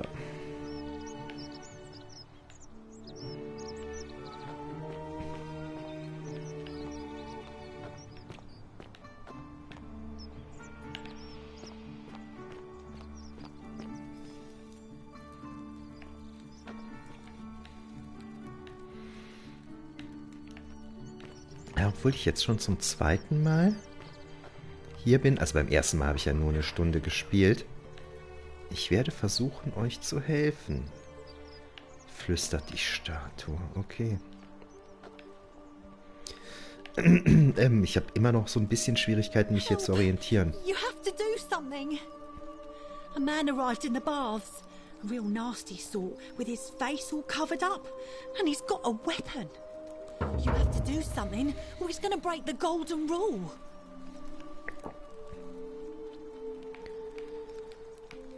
Fabia, but now's not the time. Are you going to help or not? Thank you. He's still in there, somewhere. I have to hide. Find me in this empty shrine when it's over. Das Flüstern sagt nein. What? Why? All right, fine. Come and find me in my bakery instead. Please be careful. Okay, das heißt, diese flüsternden Stimmen versuchen mir zu helfen.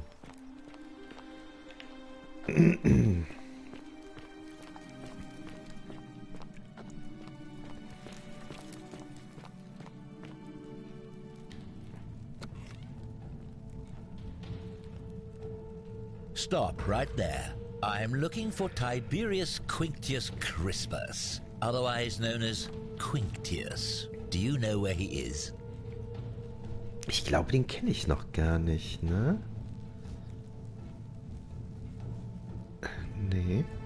Ja, schön, das ist das richtige römische System aus 3 Namensteilen bestehend. Tiberius Quinctius Crispus. Nee, ich habe keine Ahnung, wer es ist. I'm not sure I believe that, so allow me to explain something to you. I am here with orders from Emperor Nero himself to find and execute the cultist Quinctius for terrible crimes against the Empire. So, if you tell me the truth, I will allow you to live. But if you lie to me or otherwise obstruct the Emperor's business in any way, I will put this arrow through your chest. Is that understood? Thank you. Now tell me, who are you people, and what is this place? Wenn es ein Kultist ist, der im Auftrag Neros getötet werden soll, müsste es wahrscheinlich wie ein Christ sein. A small community. Ha! I was told Quinctius was a cultist, but I never thought he'd be foolish enough to lead me right to the heart of his mystery cult.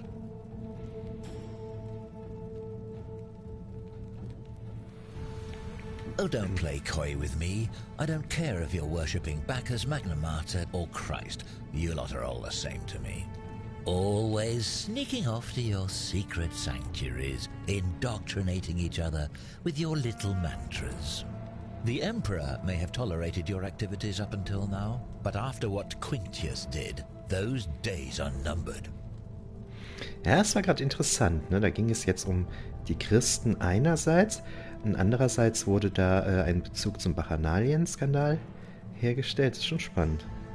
You say that, but if you're not a cult, then why go to such great lengths to keep this place a secret?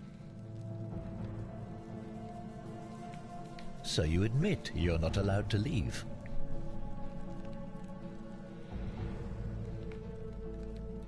Threatening me is not going to help you, but in any case, that sounds an awful lot like a cult to me.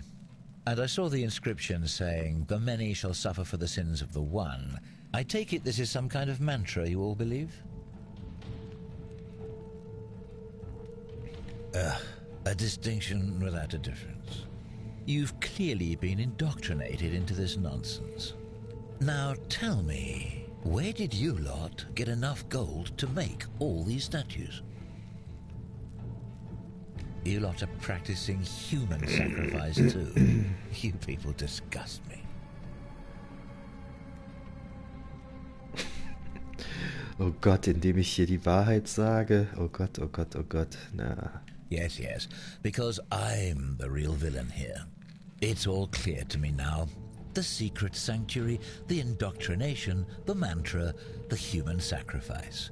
You're cultists. There's no doubt in my mind. What baffles me is how a person can believe in something with such zeal. They just can't see what they've become. However, you still have a chance to redeem yourself by telling me where Quinctius is. Do not waste it. Very well. Here's what I know. He's a 40 to 50-year-old man with distinctive eyes, one green and one blue. He's also known to have delusions of grandeur. The Emperor says he and his cult, your cult, are responsible for starting the fire which burnt half of Rome to the ground and killed thousands in the process. Ob das vielleicht der Typ ist, der heute die Wahl gewinnen will? All I know, Ach, da habe ich wieder zu früh gedrückt. Nein. Gab's doch eine archäologische Antwort. This is your last chance. Are you going to tell me where he is or not? Ah, ich drücke immer zu schnell, wie ärgerlich. Then you're of no use to me. Do you have any last words?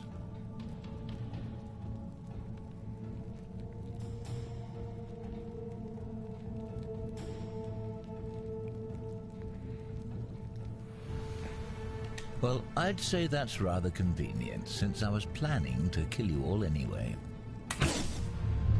The many shall suffer for the sins of the one.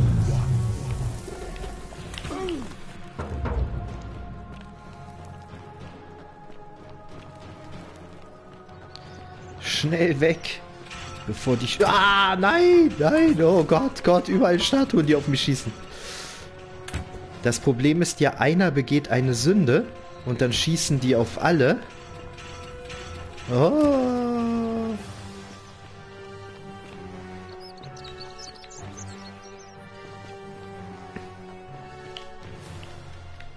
Oh. Oh. Nein!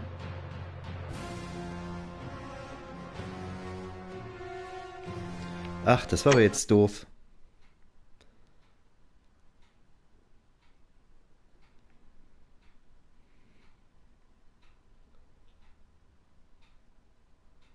Das ist aber jetzt doof. Da bin ich doof weggelaufen.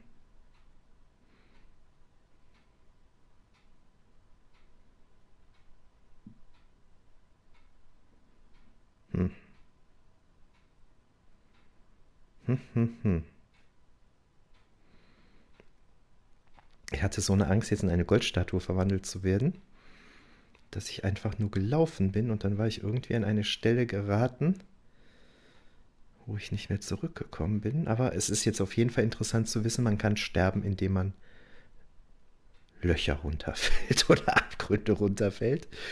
Das sollte ich zukünftig vermeiden. Ich hoffe jetzt, dass, weil das eine gefährliche Szene war, da gerade ein Autosave war.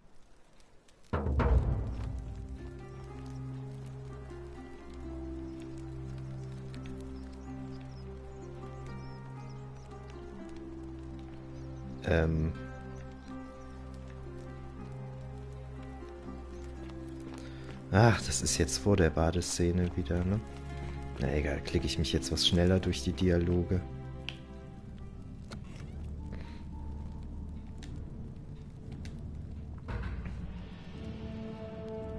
I'm not sure I believe that, so allow me to explain something. I am here, so is that understood? Thank you. Ah, dann kann ich aber diesmal die archäologische Antwort wählen. Oh, how very welcoming of you. You want me to let my guard down, is that it? You're not going to get your claws into me. I was told Quinctius was a cultist, but I never thought he'd be foolish enough to lead... Oh, don't play. Or the Emperor... Ich überspringe das alles, das hatten wir ja gerade alles. You say that, but if you're...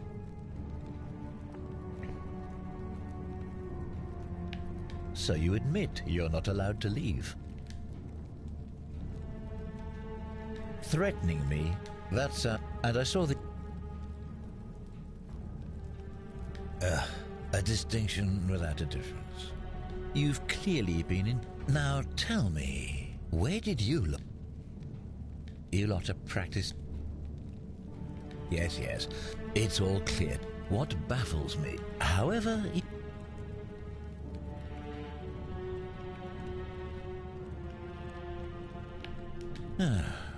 then you're of no use to me. Do you have any last words?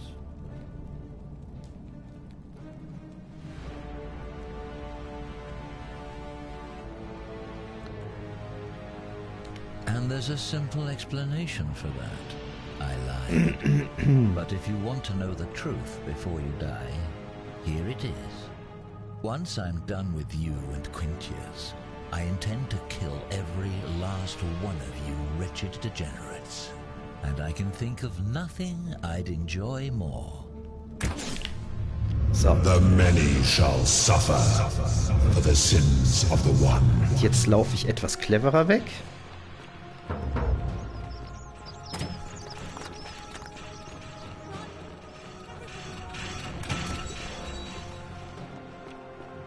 Ah, jetzt haben die ihn hier auch erschossen. Ich meine, es war eh eine fiese Möb, ne? Aber...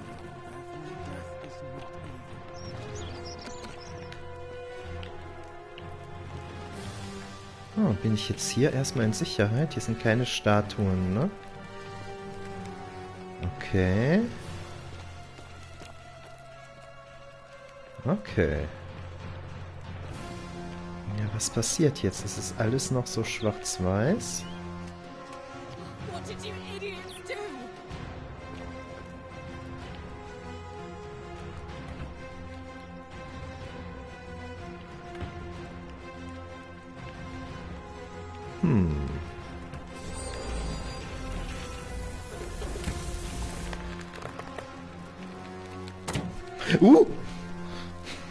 Hab ich nicht aufgepasst.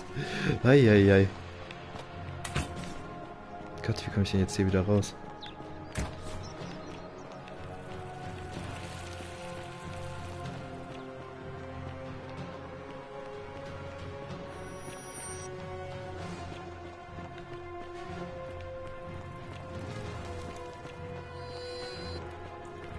Ja, wird jetzt das ganze Dorf ausgelöscht? Die ganze Stadt?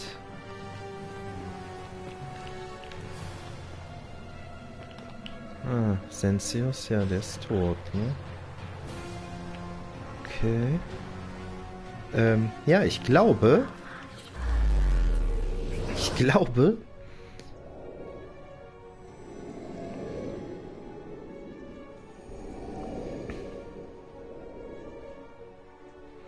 Da jetzt gegen die goldene Regel verstoßen wurde und alle umgebracht werden, müsste ich wahrscheinlich nochmal durch das Zeitportal.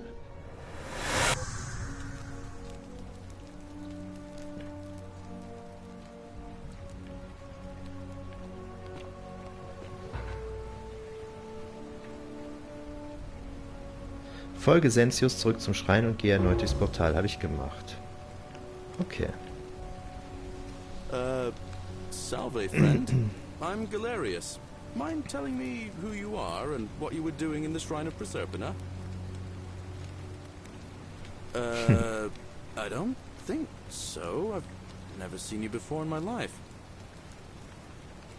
Oh, Bacchus, how much did I drink last night? Sorry to have bothered you. Oh, and since you seem to be in a hurry, you should try out this device I made. Worked real hard on it.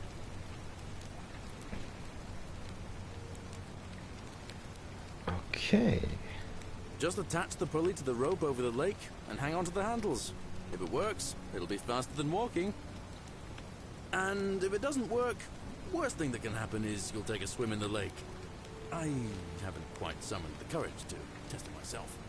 But don't worry, it's completely safe. Probably. Alright, see you around. Das ist jetzt die Frage. Also ich kann mich jetzt natürlich noch an alles erinnern, was ich hier mit den Leuten besprochen habe. Die Frage ist, ob die Leute sich noch an mich, ob die Leute sich noch an mich erinnern. Na, ich habe alles noch hier. Ah ja, zu der Frau wollte ich ja sowieso. Dann machen wir das jetzt mal gerade. Salve.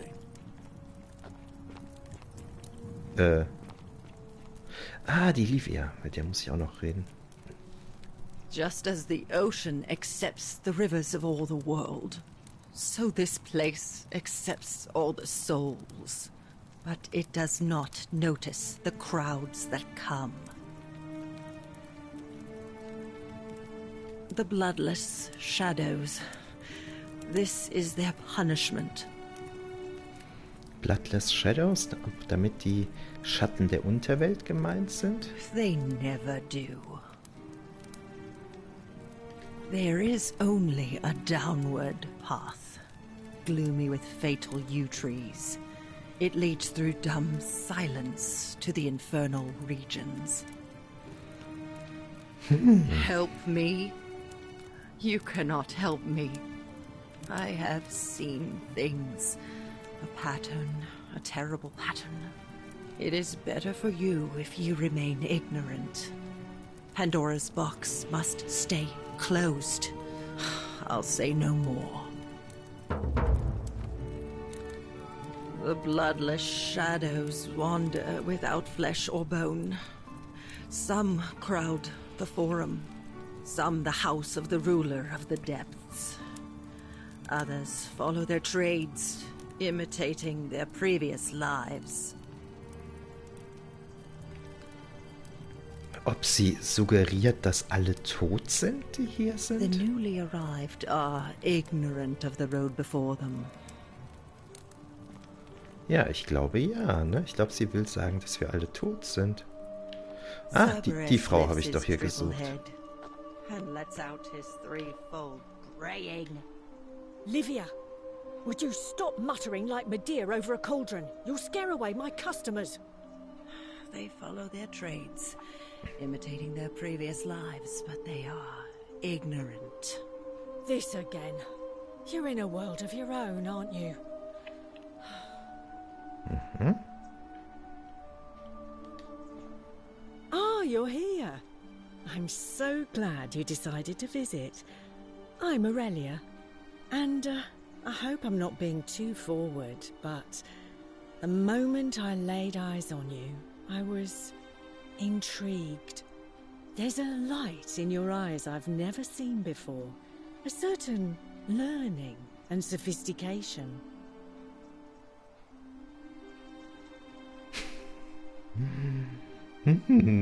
Ugh, coming on a bit strong, don't you think? I take back what I said. Suddenly, I don't find you so intriguing anymore. Let's just forget that ever happened, so we can at least do business. So, what brings you to my tavern? Das habe ich ja großartig gemacht.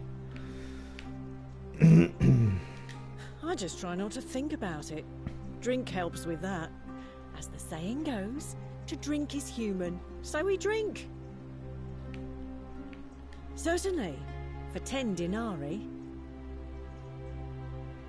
How embarrassing for you. You know, normally, I'd expect you to buy me a drink before asking if I want to get out of here.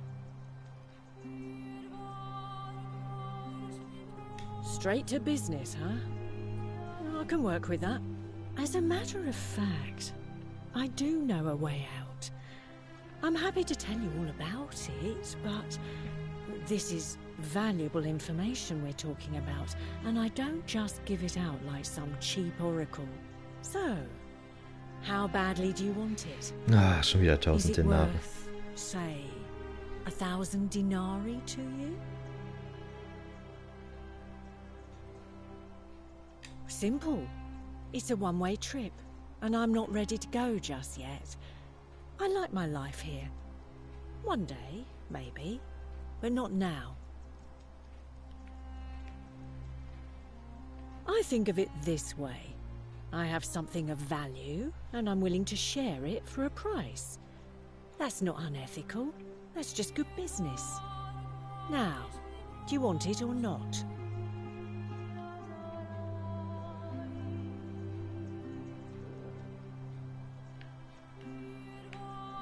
Well, I can't tell you too much, or you'd figure it out for yourself. But I promise you, you'll never have to spend another hour in this city ever again. If I took your money without giving you what I promised, I'd be breaking the golden rule, wouldn't I? Guter And I Punkt. have no interest in doing that. Well, perhaps you could take out a loan. I understand Malleolus has lent money to others. Ja, den muss ich ja sowieso aufsuchen. Ach, hatte ich das jetzt noch gar nicht? Ugh, let it go. Nothing's going to happen between us. Oh je. All right. See ya.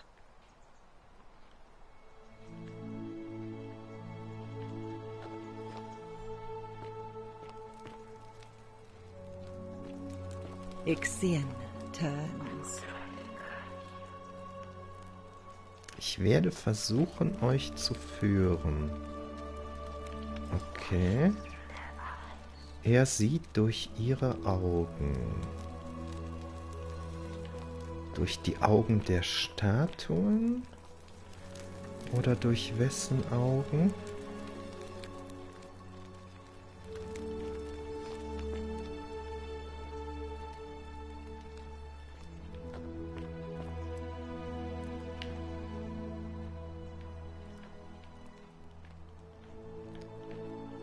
Schwierig.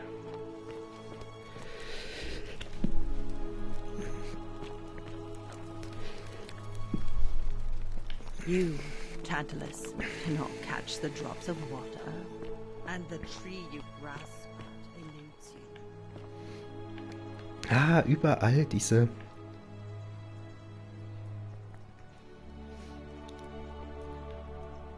Oh, das ist, glaube ich, Schweinkram. Immer diese Graffiti, das ist schön. Das lässt die Stadt so lebendig wirken. Was ist das denn hier?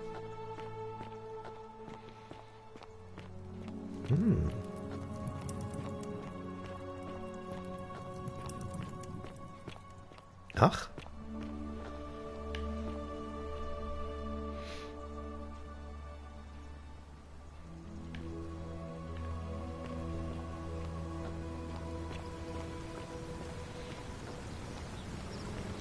Hatte ich jetzt gerade zwar nicht nachgesucht und habe es nur zufällig gefunden, aber schön ist es.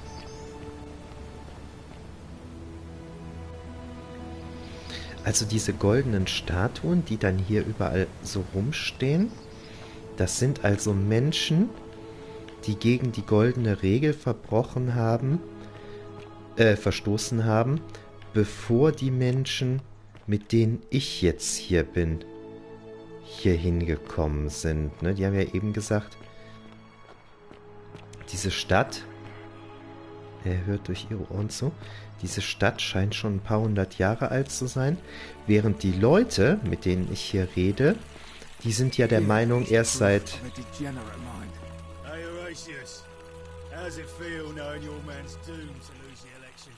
Erst seit 7 Monaten hier zu sein. If the old man couldn't even keep his own daughter safe, how can anyone trust him to keep us safe? Hey, you're not thinking about going into the cistern, are you? Nobody's told you about Hannibal? Ugh, why do I have to do everything round here? So, there was this guy called Hannibal, right? Funny accent. Used to go down into the cisterns looking for junk he could clean up and sell. One day, a few weeks back, he comes out and tells me the cisterns are haunted. Said he could hear spirits wailing. Of course, nobody believed him, because who trusts a Carthaginian, right? Anyway, a few days later, he goes back in. And hours go by, and he hasn't come back out, yeah? So I go down after him, and it's dark. But in the distance, I can just make out his body, sprawled out on the ground. And hunched over him was something that made my blood run cold. No word of a lie. I saw a creature. Like the corpse of a man who'd been flayed. And it was eating Hannibal. If it was a man, maybe. But I swear on my life this was no man. More like a Strix. Or some Versipelus that feeds on human flesh. I didn't stick around to see which. What any sane person would have done. I legged it out of there and put a sign at the door to warn the others. Good idea. Ist jetzt natürlich die Frage, ob das stimmt, was der mir da gerade erzählt hat. Oder ob der nur nicht möchte, dass ich da reingehe.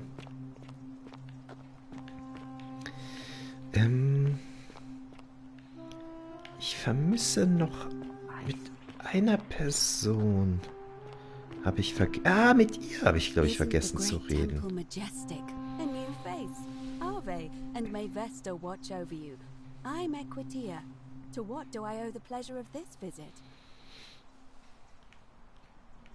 It must be completed by dusk, just the same as any other official business. It'll be between Sentius, the incumbent, and Malleolus, the challenger. Why do you ask? All of the male citizens who are willing and able to attend, unless they're running, of course. Well, you're not a citizen yet, so no, I'm afraid not. But if it's any consolation, there are other ways to influence the outcome of an election. By using whatever gifts the gods gave you. Nothing untoward, of course. I'm responsible for announcing it and making sure the procedures are followed. You can, assuming they're eligible and willing to accept the nomination. As I said, I'm planning to hold it before dusk, but I suppose I could hold it sooner, if there's a good reason. As you wish. Das verwahren wir uns mal für später. Certainly.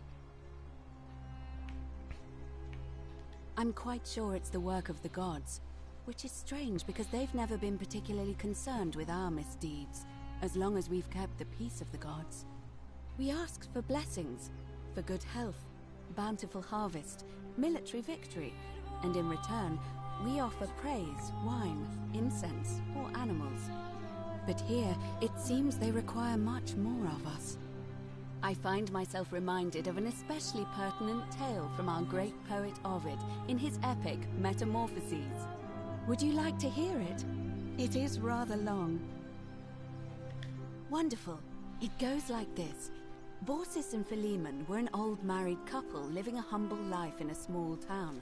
One night, the town gets a visit from a couple of vagrants. They go from door to door, asking for a place to stay the night.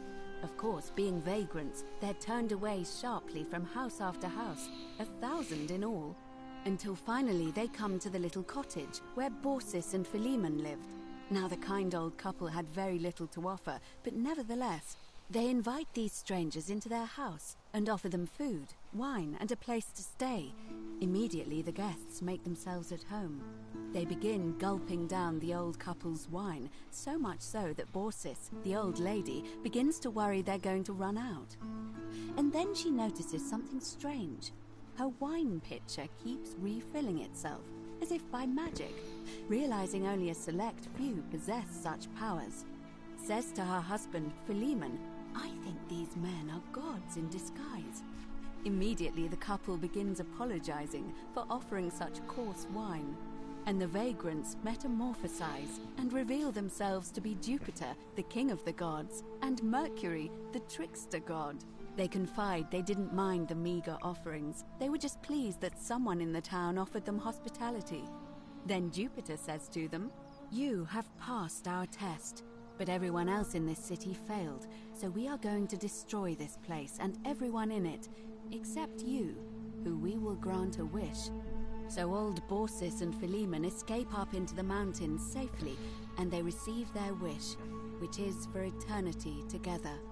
Meanwhile, Jupiter carries through with his threat and wipes that city off the map. Some say the moral of that story is that we must all honor the sacred rituals of guest friendship, the reciprocal obligations owed between hosts and guests. But I like to think it's that we should always show compassion for those less fortunate than ourselves.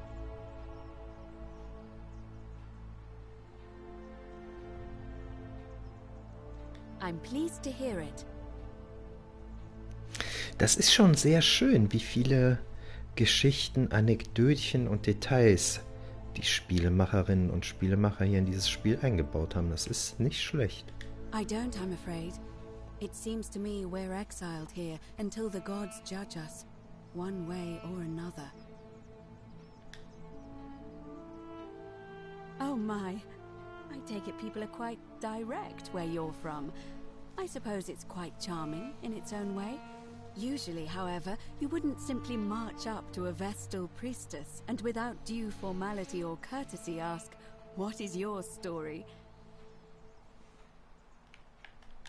The proper approach would be to arrange an introduction through a mutual acquaintance in high office, by which time you would already know how to address me.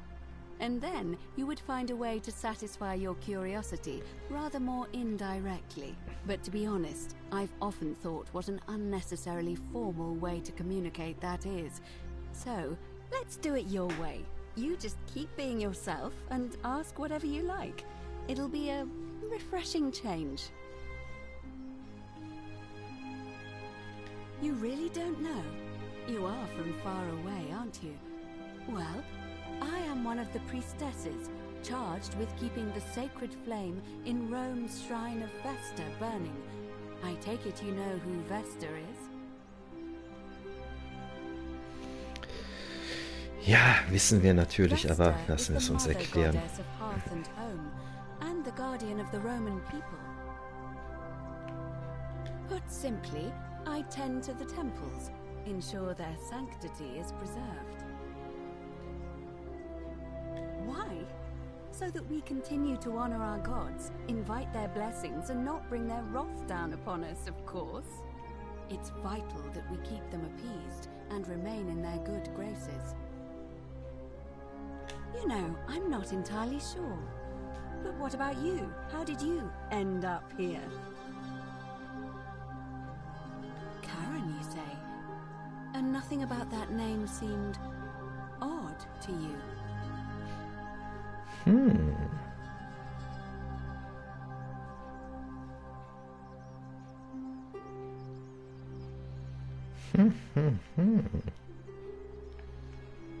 Why is that? The memes? What are the memes? So, a bit like Egyptian hieroglyphs then?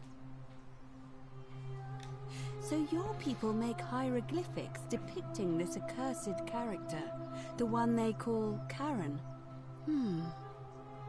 I wonder if... No. Nee, das habe ich jetzt nicht kapiert mit den Memes. Keine Ahnung. I apologize. I don't mean to be cryptic. It's just that you've got me thinking. Have you spoken with any of the others about how they arrived here too? I really think you should. Go around and ask them what they remember and see if you notice any patterns. Keep an eye out for Scintilla, would you? Good. Thank you. But please be careful. I just don't want to see what happened to Livia happen to you too. Up until a few weeks ago, she was a perfectly productive member of our little community, darning clothes and cutting hair. She was always so chatty, always seeking out newcomers and asking them where they were from and how they wound up here. And then, about a month ago, she suddenly changed. She withdrew, stopped working and became despondent, started muttering to herself. Galerius and I visited her to see how we could help. But she just looked at us with this haunted stare, called us bloodless shadows, and told us we were ignorant of some pattern. Look, it could be unrelated. Perhaps she simply fell ill. Or, as Galerius suggested, the weight of the golden rule was too much for her. But there is a small chance that she learned something, saw a pattern nobody else saw, and that it broke her. I just don't want to see that happen to you. So be careful, will you? Thank you. Now, go and follow the thread of truth through this labyrinth, and come back to me if you discover any patterns. come back to me once you've acquainted yourself with the rest of our neighbors. Ah, ich hätte natürlich vorher mit ihr sprechen sollen. Aber... Ratius habe ich mitgesprochen, ne? Ich habe ja eigentlich mit den meisten schon gesprochen über diese Frage.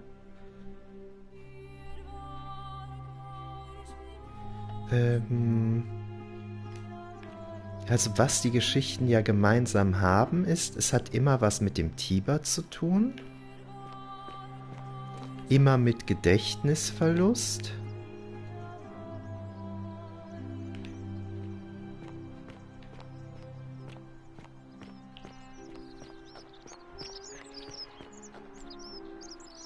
Die Priesterin.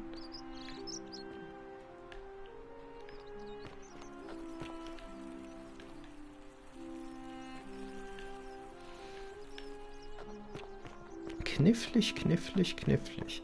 Es leben ja etwa 20 Personen, ich glaube 22 oder 23 Personen in diesem Gemeinwesen, von denen 3 vermisst werden. Das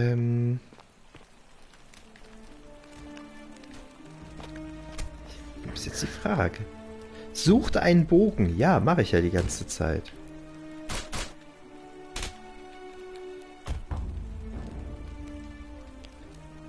Okay. Ja, kann ich die Tür nicht aufmachen? Nee, ne? Ich muss einen Seiteneingang finden oder so. Ich weiß jetzt gar nicht, mit wie vielen davon ich schon gesprochen habe. So, lasst uns das Gebäude hier mal von allen Seiten anschauen.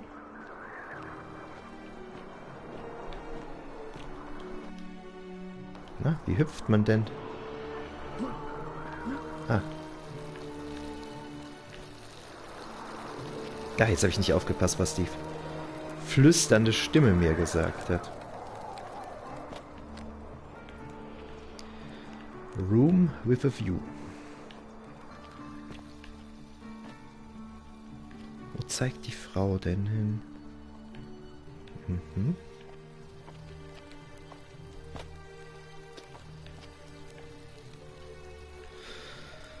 Ja, aber da komme ich ja jetzt nicht hoch, was? Oder ist es hier wie so eine Treppe zu verstehen? Nee.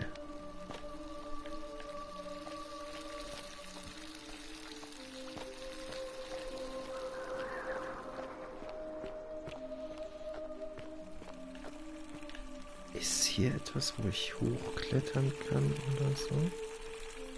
Nee.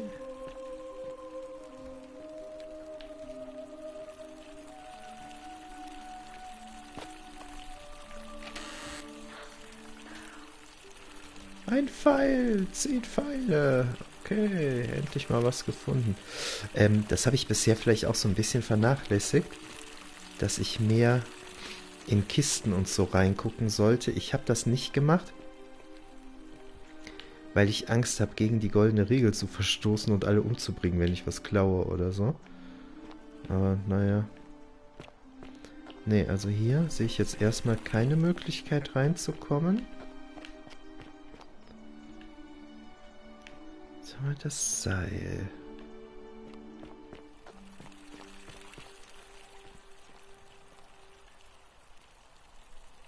Da oben.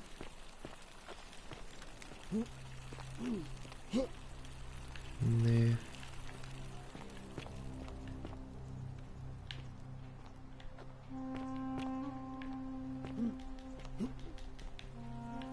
Nee. Na, hier mal aufpassen, dass ich hier nicht wieder irgendwelche Löcher runterfalle.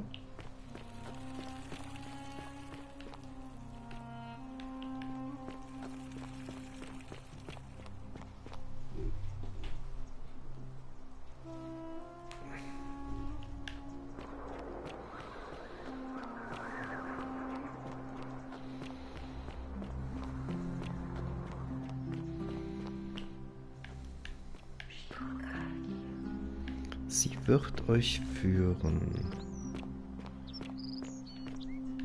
wer denn? Zuletzt war, glaube ich, von der... Ah, guckt mal, Sisyphos. Zuletzt war von der Priesterin die Rede, ne? Ist die Priesterin gemeint? Sie wird euch führen?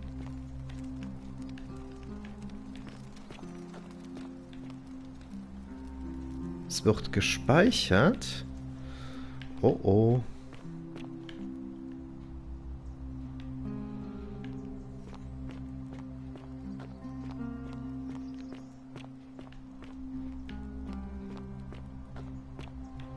Oh oh.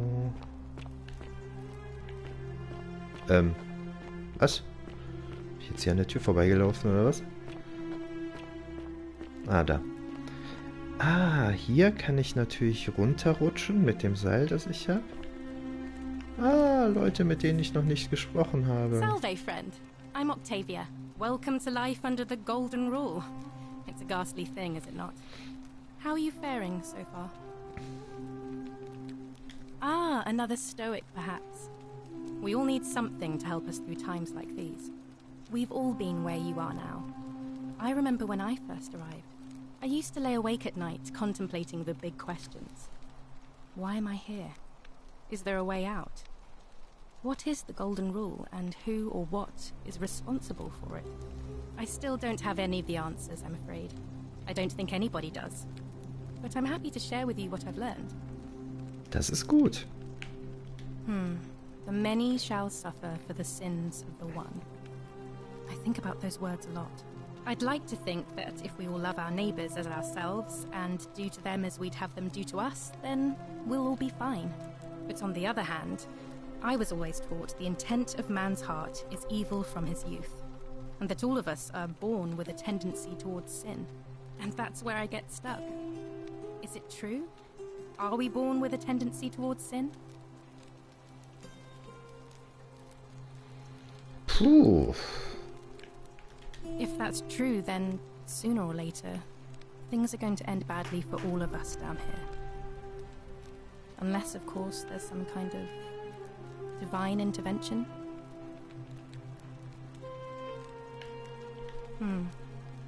I wish I shared your faith. Draußen das Gesicht von Karen, das war ja die erste Person, mit der wir gesprochen haben, das fand ich relativ schlecht grafisch gestaltet. Hier unten ist es wesentlich besser, finde ich. Ah. Please keep that to yourself. I know you're not from around here, but things are very difficult for us right now. There was a terrible fire in Rome last year, and our emperor decided to make us his scapegoats. There were executions. It was horrible. Oh, thank you. You have no idea how much I appreciate that. I'm afraid not. Although, I did once hear someone gossiping down at Aurelia's tavern about a possible way out.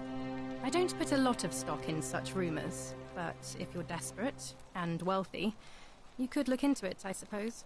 If that doesn't work, then I suppose we're all stuck here until the gods decide our fate.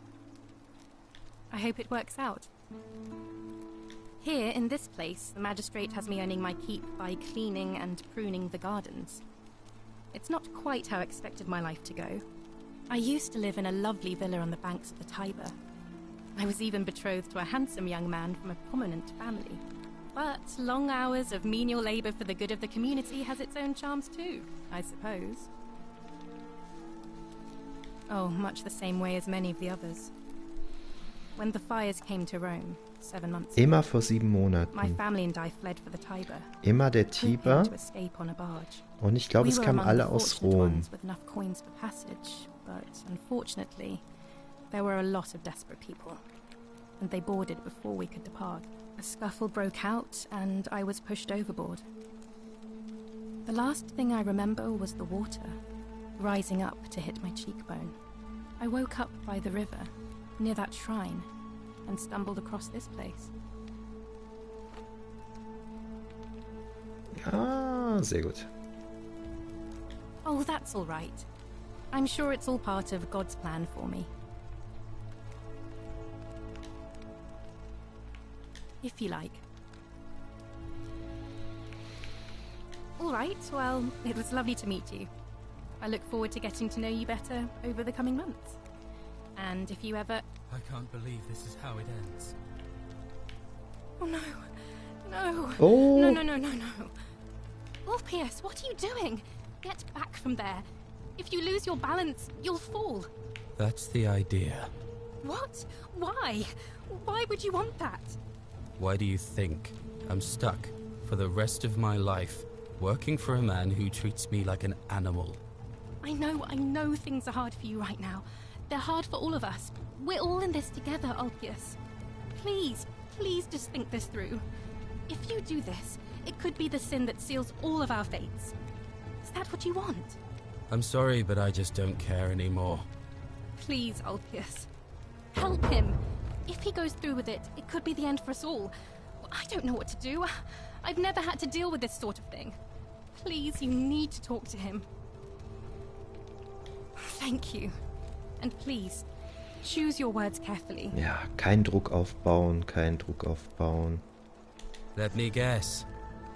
You're going to lecture me on how suicide is a crime against the Empire.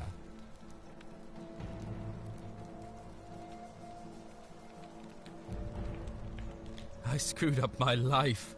That's what's wrong. I borrowed money, and when I couldn't pay it back, I wound up in debt bondage. I'll be stuck slaving away for that Culus Cumulatis Malleolus for the rest of my life. I'm out. Wherever you are, Scintilla, my love, I'm sorry. Ulpius, no!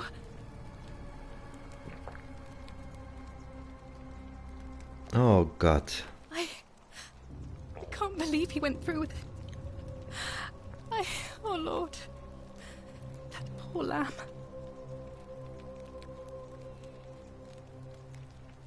Well, I suppose it means suicide isn't a sin under the Golden Rule. So I guess that means whichever god is responsible for it, it isn't mine. That was not your fault. There's no way you could have given him what he wanted, moments after you arrived. I'll have to let everyone know what happened. And I guess Malleolus will have to clean up the mess in his villa. It's of his own making, after all. And I'd best pray for poor Ulpius. Ach, wie ärgerlich, dass ich den jetzt nicht retten konnte. Geflüster springen. Ah, die Stimmen suggerieren, man soll springen. Natürlich nicht gut. Nicht gut. Aber folgt ihm. Nein, tue ich nicht. Mensch, es war doch eben die Rede davon, ich soll in irgendeinen... Ja, sucht nach mir, aber ich kann doch jetzt nicht hier mich im Abgrund runterspringen. Ja. Irgendwas ist verschlossen. Ich soll einen Seiteneingang suchen.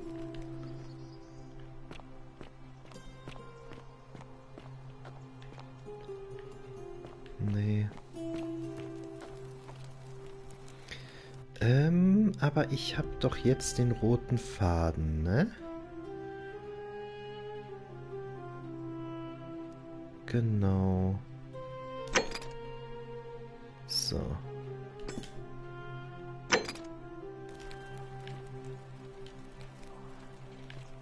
Und ich möchte dann jetzt mit der Priesterin darüber sprechen. Ich möchte die natürlich erstmal wieder finden.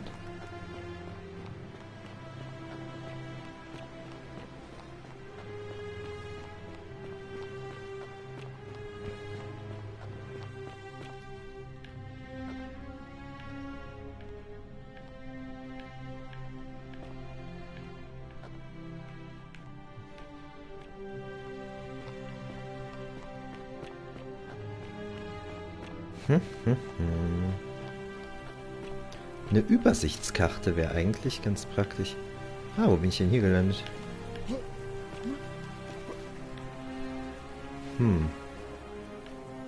Wie komme ich denn da hin? Das ist eine Leiter.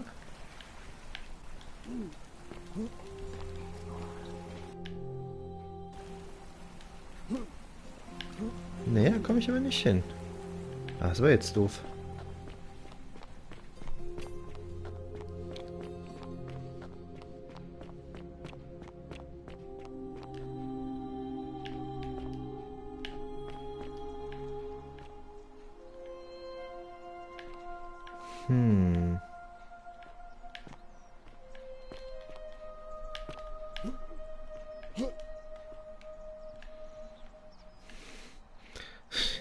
Sollte ich jetzt besser aufpassen, bevor es wieder Plumps macht? Ah, dieses Seil, Mensch. Wie komme ich denn an das Seil?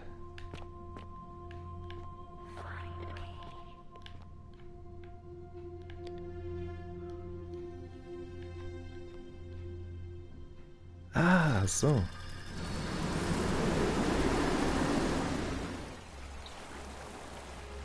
Okay. Ja, wo sind wir denn jetzt gelandet hier?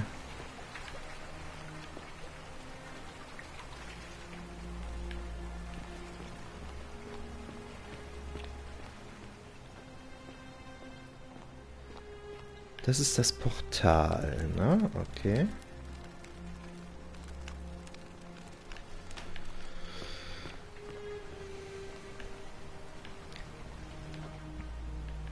So, Moment, ich muss zur Priesterin zurück. Jetzt machen wir eins nach dem anderen.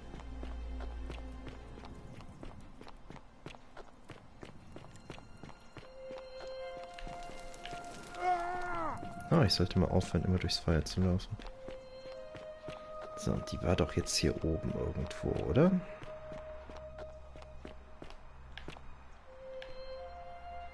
Rufius habe ich schon geredet. Habe ich schon geredet? Ein sehr sympathischer Zeitgenosse. Stand die nicht eben hier, die Priesterin? Doch, ne? Ach hey, wo sind die jetzt hingegangen? Warte mal, das hier war doch der Apollo-Tempel, oder?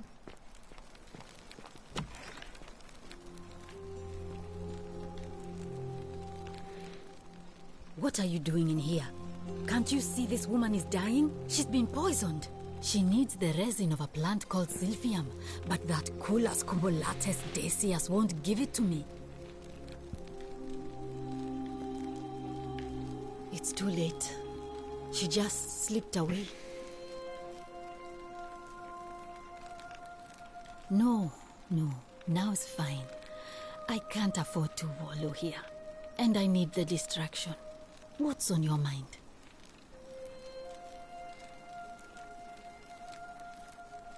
Ich habe doch schon mit der alles besprochen. Oh no. Sorry, I don't mean to worry you, but no, that is definitely not normal. There was one other person who claimed she could hear the statues talking to her. But that was Nevia, and she went a little mad. Anything about what? Sag mal, aber mit der habe ich doch schon gesprochen, oder? What do you want to know?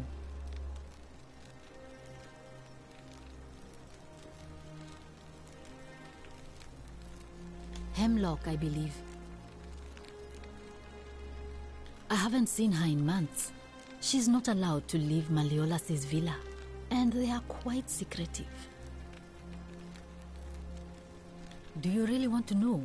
I mean, if somebody poisoned her, then surely they would have broken the golden rule. And okay, verstehe. So maybe it's best we don't discuss it. Gladly. A city without sin might sound good on paper, but whoever dreamt it up didn't think it through. Maybe it was an attempt to create some kind of utopia. Da habe ich eben auch drüber nachgedacht. Snakes like Decius will always find loopholes to exploit. And what can we do about it? Absolutely nothing. In some ways, we are worse off because we can't take the law into our own hands.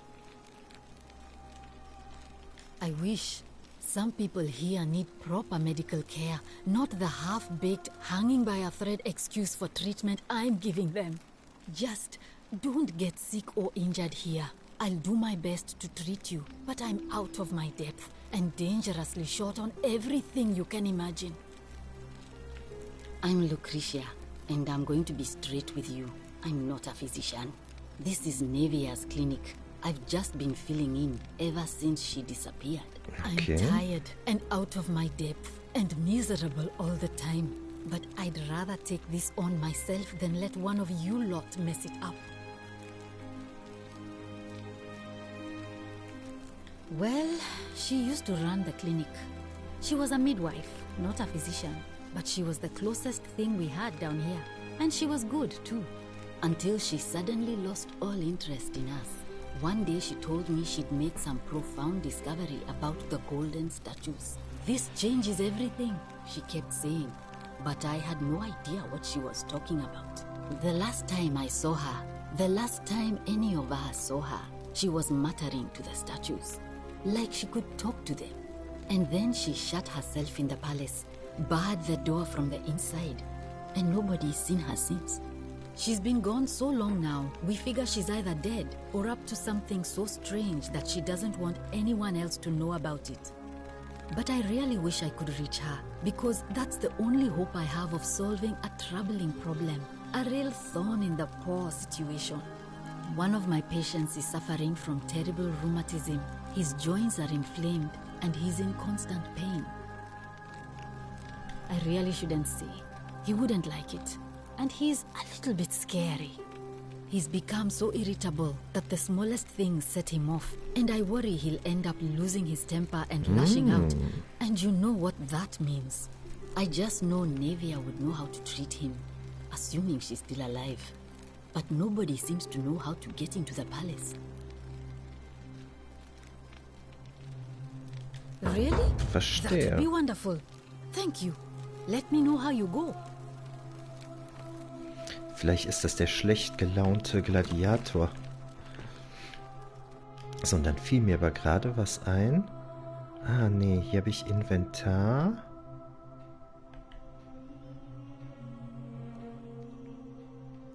Ja, ich möchte gerne mit Equitia sprechen.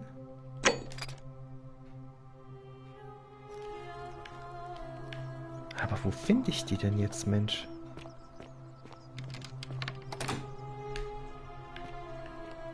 Ist ja nervig. Ja, mit dem habe ich ja schon gesprochen.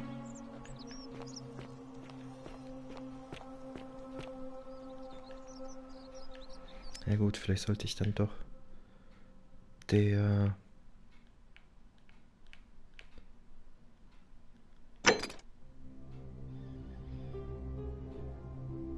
Ja, da habe ich bisher noch nichts gefunden.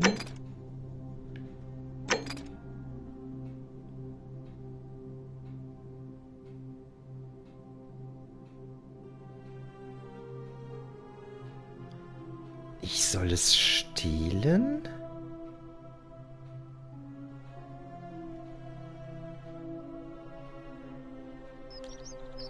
Oh, da habe ich jetzt gar nicht mit gerechnet.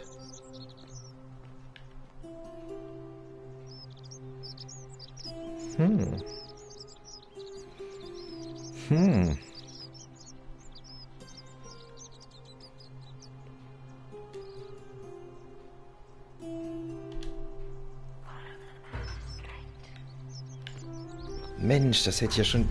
Nein! The many shall suffer for the sins of the one. Nein! Ich hab's gewusst. Nein, nein, nein, nein, nein. Ah, ne, hier. Hier muss ich lang, ne?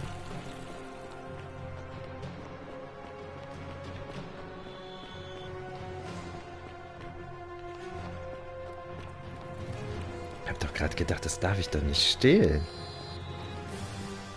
Naja, now we know for sure.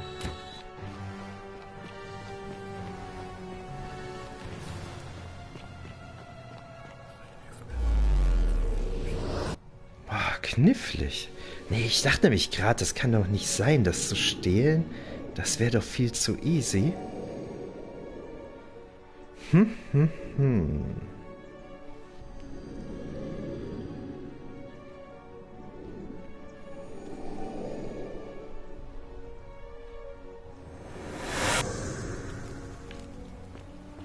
Okay.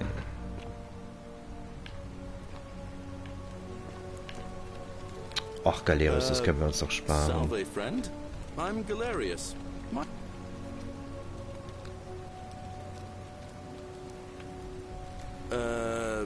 I don't think... Oh. So.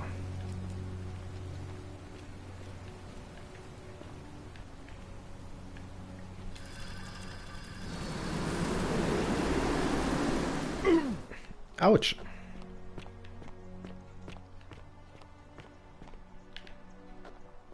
Ach, vielleicht sollte ich auch nochmal zum Chef zurückgehen.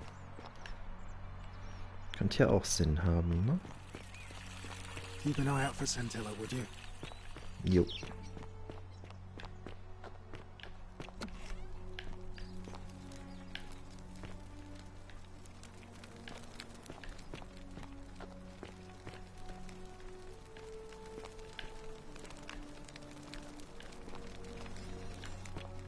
Na, warte mal, welches Ziel wird mir denn hier angezeigt? Ah, Lucretia. Was wollte ich denn mit Lucretia nochmal besprechen? Egal, machen wir das mal.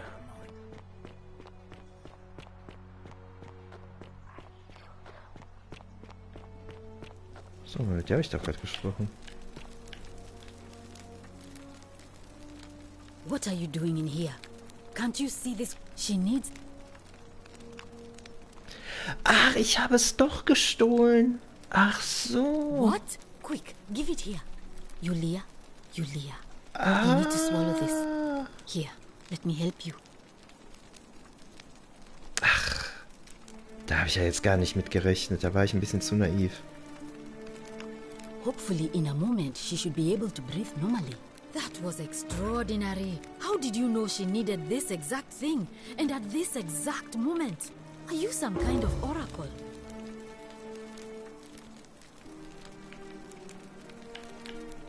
A what? I'm sorry, I must have misheard you. I think it's your accent, because it sounded like you said, time traveler. But whatever kind of traveler you are, that was like the gods hearing my prayers and intervening. You just saved a person's life, and you should be proud of yourself. She might even be able to thank you herself in a few moments. And maybe she can tell us who poisoned her, and who she meant when she was muttering about that snake's cruel black eyes. In the meantime, I'm happy to help you with whatever it is you need.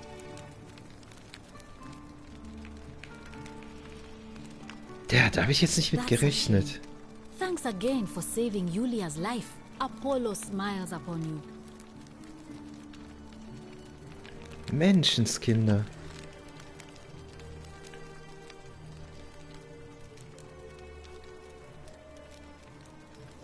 Oh, it's you. Sorry, I'm still a bit out of it. But thanks for trying to help me, I suppose. Was there something you wanted?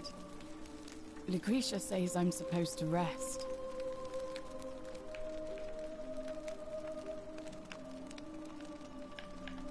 As much as I'm grateful that you tried to help me, it's just not safe for me to talk about it. Please. No more questions.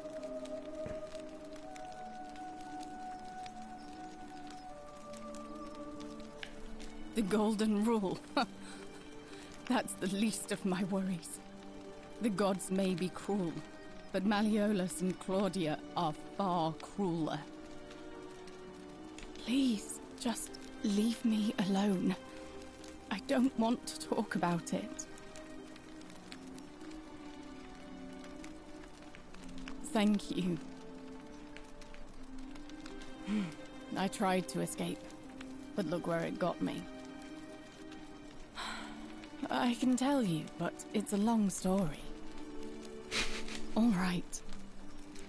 I'd been here about a week when it dawned on me I'd be trapped here for the rest of my life. I could hardly breathe, and I knew I had to get out somehow. So when my new friend Aurelia offered me a secret way out, I would have done anything. And then I learned her asking price. Immer 1000 Denare. 1,000 denarii. She was supposed to be my friend. I told her it would take me years to save up that much. So she suggested I take out a loan from Malleolus. And I did.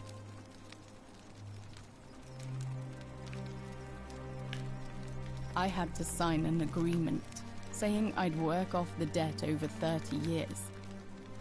But I figured I'd be out of here so soon it wouldn't matter. I paid Aurelia, and she gave me her so-called way out. Do you want to know what it was? Hemlock. Das habe ich mir eben gedacht, als Aurelia zu uns gesagt hat, ja, auf jeden Fall seid ihr dann hier raus. It's a deadly poison made from a plant. Was ein Biest. Drink this, she said, and you'll be out of here in no time. Of course, I demanded my money back, but she refused. She pointed to a sign on her tavern saying, "Let the buyer beware." Then she just looked at me with those cruel black eyes and she laughed. She immediately told Malleolus I'd tried to escape without paying him back. Only, he didn't seem upset or surprised at all. In fact, he just thanked her. And that's when I realized the two of them had planned the whole thing from the beginning.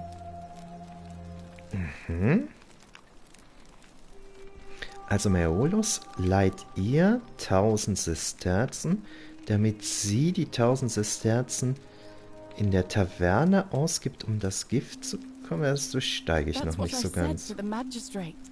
I went to Sentius and begged for help, but he said the law was clear. I'd signed over my labor for 30 years and there was nothing he could do. I thought about resisting too. But Malleolus said if I didn't submit, I'd break the golden rule. And I couldn't be responsible for all those deaths, so he locked me in his villa. Confiscated everything I owned as collateral, and made me wear immodest, humiliating outfits while I worked day in, day out. His wife, Claudia, was just as bad. She sent me to work on an endless stream of futile, demeaning tasks. I'd be on my hands and knees, scrubbing the floor clean for hours, only for her to pour slop on it and hiss, "You missed a spot." Those two took everything from me. But they forgot to confiscate one thing. My hemlock. I just wanted it to be over, but it seems I messed that up too. Should have drunk all of it. I brought it on myself. I trusted one of the most callous human beings I've ever met, and tried to swindle the other. I don't know how I could have been so stupid. Jetzt habe ich's kapiert. Der Mann hat ihr 1000 Sesterzen geliehen, sie kauft dafür den Ausweg, stellt fest, der Ausweg ist Gift, nimmt den natürlich nicht, hat die 1000 Sesterzen aber ausgegeben. Die Frau in der Taverne macht wahrscheinlich halbe mit dem Typ, der die Kohle geliehen hat, und die haben eine kostenlose Sklavin für 30 Jahre. Ja, jetzt habe ich's begriffen. When I've recovered, I expect their thug Domitius will come for me. He'll escort me back to their villa, and I'll be right back where I started. Das ist bestimmt der blöde Gladiator. I won't be able to lull myself to sleep at night with the thought of a permanent solution. Honestly, it would have been better if the poison had been allowed to run its course. I doubt it. It seems this is the fate the gods have chosen for me, for trying to escape. At least until someone breaks the golden rule. Maybe it wouldn't be so bad. A lot. But it doesn't matter. I made a suicide pact with Ulpius last night. He's in exactly the same position as I am. Malleolus and Aurelia set the same trap for him a month after they did it to me. He and I are in this together. He's probably already thrown himself from the bluff into Malleolus's villa by now. If so, I'd never be able to live with myself, knowing I broke my promise to him.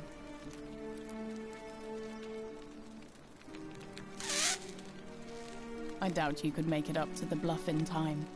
I don't know who you are, or why you seem so determined to help me, but thank you.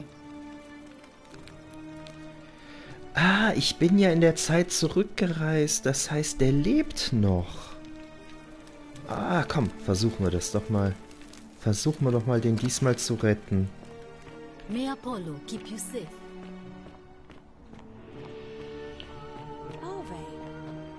Komme ich denn da hoch? So. Fresh meat, huh?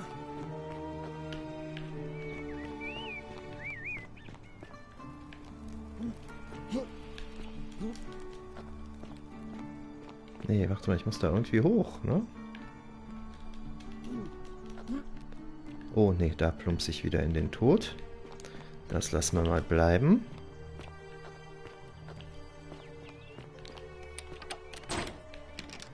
Wie komme ich denn da hoch? Wie habe ich das denn gemacht? Bin ich so rumgelaufen? Vielleicht.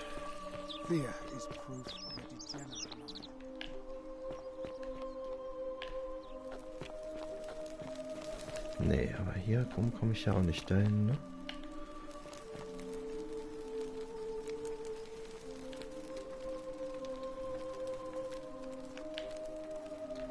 Ah, oder bin ich da hinten rumgelaufen?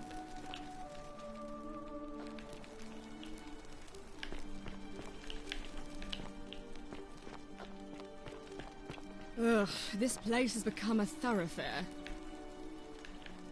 Ja, mit denen muss ich allen gleich nochmal reden. Aber ich sollte mich erst um den jungen Mann kümmern, denke ich. Was mache ich denn hier gerade die ganze Zeit? So. Warte mal, ich muss da hoch. Oder... Ah, geht das so? Ja, so geht das. Ah, und da ist sie wieder, mit der muss ich auch reden. Ah. Ach komm, erst jetzt mal mit. Dadurch, dass die Zeit zurückgesetzt wurde, sind die jetzt wieder alle da, wo sie hingehören.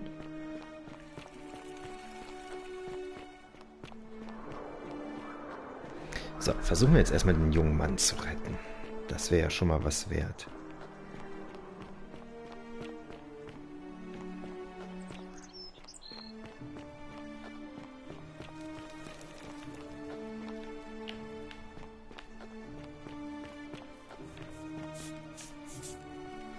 Salve, friend. I'm Octavia. Welcome Das to weiß life. ich doch. All right. Well, it was lovely to meet you. I can't believe this is how it ends. Oh no. No. No, no, no, no, no. Wolf-Pierce, what are you doing? That's the idea. What? What? Why do you... I know, please. I'm sorry, but I just don't care. Please, I'll help him. If he goes through with it, it could be the end for us all. I don't know what to do. I've never had to deal with this sort of thing. Please, you need to talk to him.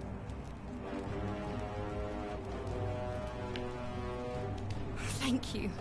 And please, choose your words carefully.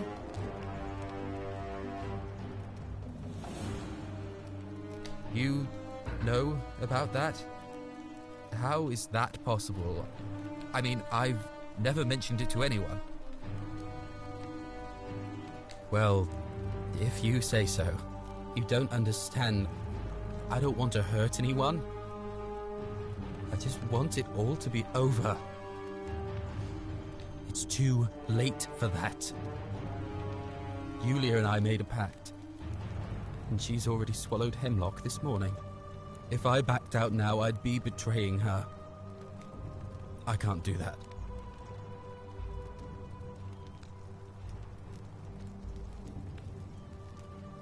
Oh, really? That changes things a little. But we're still in debt bondage to that monster. Unless you happen to have 2,000 denarii to pay off both of our debts.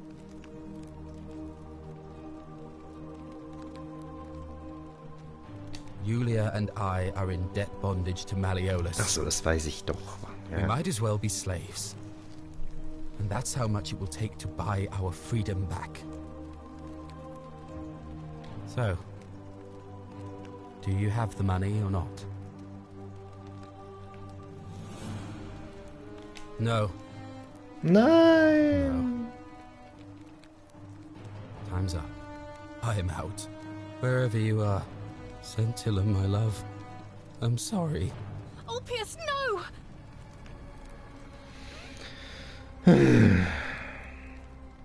Das heißt, ich brauche die Kohle. I can't believe he went through with it. Ich brauche die Kohle. Oh, Lord. I'll have to let everyone know what's happened. And I guess Malleolus will have to clean up the mess. And I'd best pray for poor Ulpius. Okay. Das heißt, ich muss immer wieder in die Vergangenheit reisen, bis alles so ist, wie es sein soll. Glaube ich. Also ich brauche auf jeden Fall, brauche ich jetzt die 2000, um den Jungen zu retten. So, warte mal, wo ist denn, wo ist denn... Mensch, wenn ich mal langsam anfangen würde, mich hier in der Stadt zurechtzufinden. Aber sie steht... Doch, steht da, wo ich dachte. Sehr gut. A new face. Ave, and may Vesta watch over you. I'm Equitia. To what do I owe the pleasure of this visit? Interesting. I'm not sure why you're telling me, but you've come to the right person. Did you find a pattern then? What have you noticed? Yes, I understand many of our friends were carried here by a river current. What else? There are definitely some common threads there. But I think we'll need at least a few to ensure we're not just seeing coincidences. Keep asking people how they wound up here. I don't want us to rush to any conclusions yet. Livia's fate weighs heavily on my mind, and dictates we should be sure. Yes, you should ask the others first. Okay. And did you notice anything? Aber das habe ich doch gerade schon gesagt. Warum war das denn? Ach so. Keep asking Livia's. Okay. Come back to me once you've acquainted yourself with the rest of our neighbors. Ich hätte sie wahrscheinlich auch fragen sollen, bevor ich die... Komm, ist mal gerade mit Rufus. Name's Rufius. Muss ich den das jetzt nochmal fragen? Can't talk long. Got to stay sharp, but... family's from Seleucia on Tigris. Babylon province. But I've been... Same way as everyone else. Ja gut, das hilft nicht so, ne? If we have to. Can't Nein! Got to family's from Seleucia. Hab ich mich verdrückt. Whatever. Oder gibt es Personen, mit denen ich noch gar nicht gesprochen habe? Das kann natürlich auch sein. So, aber jetzt gucken wir nochmal. Was war denn das mit dem Dorn in der Pfote? Rheuma. Nevia, die ist oben im Palast. Da komme ich halt nicht rein, ne? Was ist das? Ja, da muss ich noch dran arbeiten. Vielleicht könnte die Priesterin ihr helfen. Ja, mit der habe ich ja gerade gesprochen. Kann ich die nochmal an Olivia ansprechen?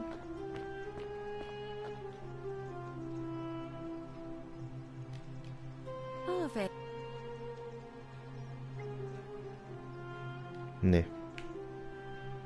Come back to me when... So, was haben wir denn hier noch?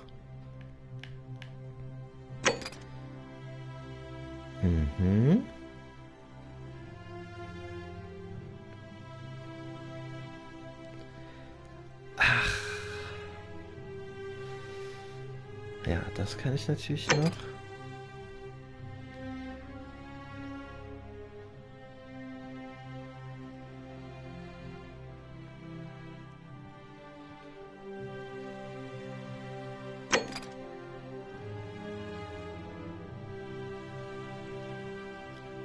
Frage Fabia danach, wer Vergil bedroht. Das habe ich noch nicht gemacht. Ah.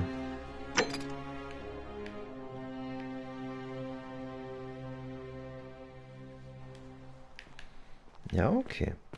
Wo Fabia wohnt, weiß ich ja.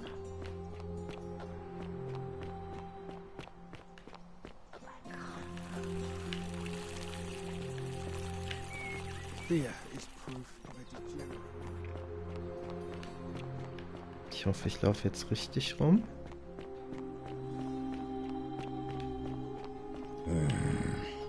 Nee, natürlich verlaufe ich mich wieder. Ah, ich musste unten anders abbiegen, ja. So, also nicht da, sondern hier.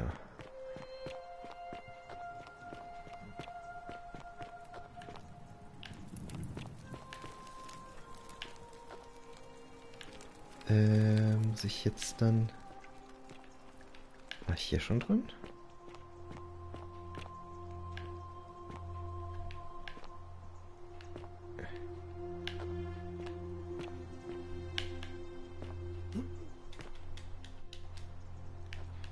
Ich komme da nicht dran vorbei, was?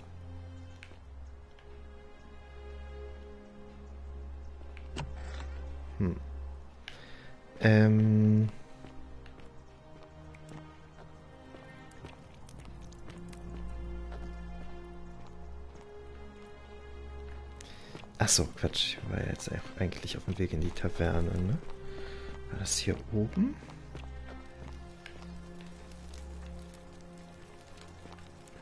Ah, das Theater. Hier war ich ja noch gar nicht.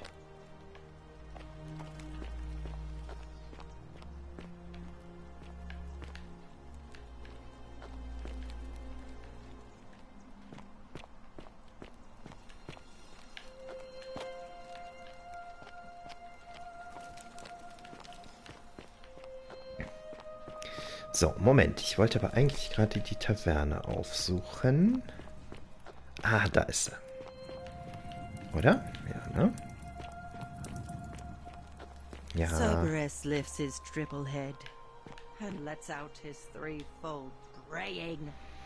Livia, would you stop muttering like Medea over a cauldron? You'll scare away my customers. They follow their trades, imitating their previous lives, but they are ignorant. This again. You're in a world of your own, aren't you?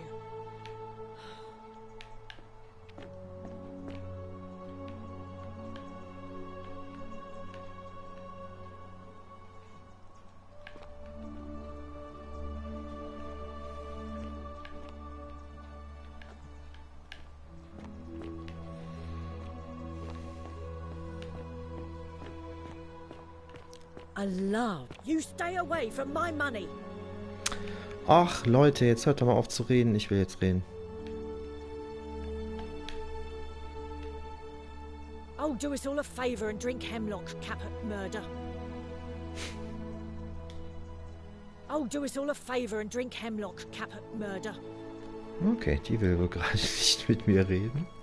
The 49 Beladies fetch again with incessant labor. The water, just as the ocean accepts, but it does not. You think you wish to know, but you do not. It is better for you if you remain ignorant. Pandora's box must stay closed. I'll say no more. The bloodless shadows wander without flesh or bone. Some crowd the forum, some the house of the ruler. Ja, das habe ich doch alles schon gehabt. The newly arrived are ignorant of the road before them.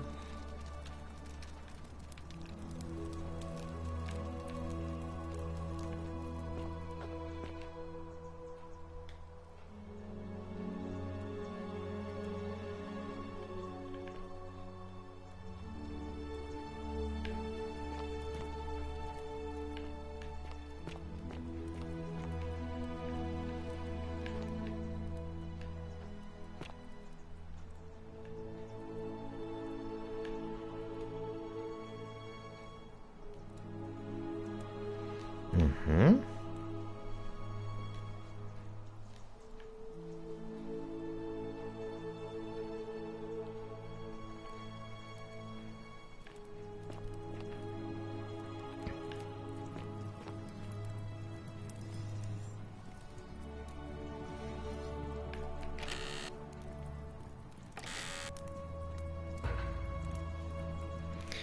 Dies ist eure letzte Warnung, Sünder.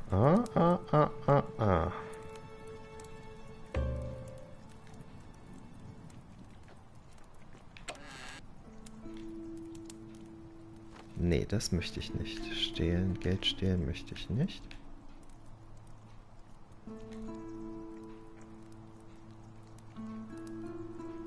Ja, es ist ein christliches Symbol, nicht wahr? Also wer auch immer hier wohnt. Okay. Ist das halt der die Drohnachrichten schreibt, nicht wahr? Spricht sie jetzt wieder mit uns?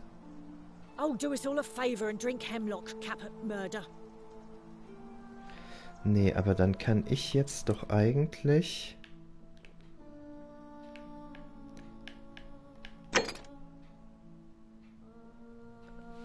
Ach so, ja, das kann ich nicht mehr. Ach so, weil sich jetzt neue Sachen geöffnet. Überzeuge Rufius davon, Vergil nicht mehr zu bedrohen. Okay. Ja, wenn ich jetzt wüsste, wo Rufius gerade abhängt. Ne?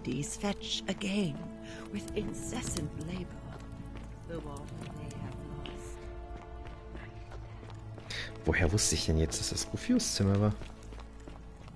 Hm?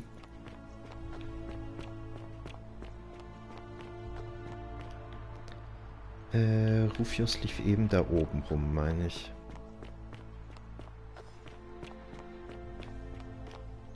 Hier stand der eben. Ja, jetzt nicht mehr, das ist schlecht.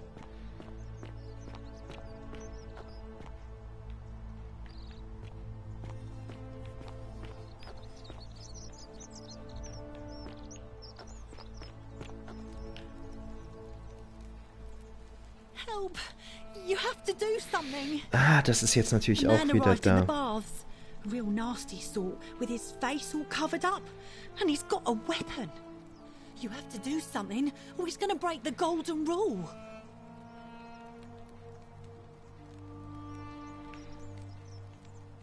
None of us do. The magistrate made us throw them all into the chasm. So now this man's bow is the only one in the city. Ich brauch dessen You'll Bogen. just have to improvise. Thank you. Ich brauch dessen He's still in Bogen. there, somewhere. I have to hide. Find me in this empty shrine when it's over. Nee. What? Why? Vertraut mir einfach. All right, fine. Come and find me in my bakery instead. Okay. Please be careful. So, kommt. Dann versuchen wir doch mal.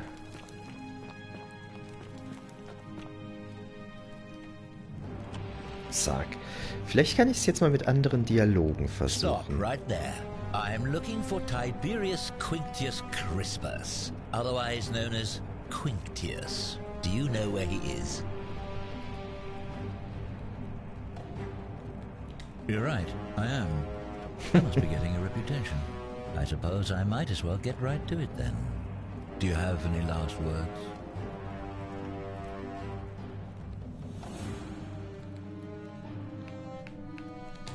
As a matter of fact, I do. Once I'm done with you and Quintius, I intend to kill every last one of you wretched degenerates. And I can think of nothing I'd enjoy more. The many shall suffer for the sins of the one.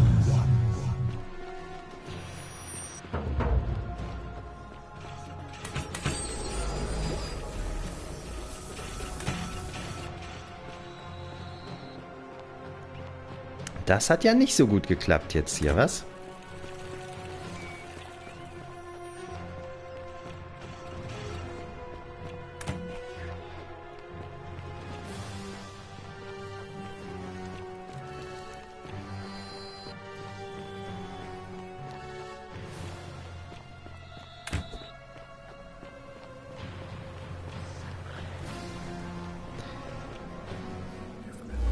So, aber ich glaube, ich raffe jetzt mit, worauf das hier alles hinausläuft, worum es hier eigentlich geht.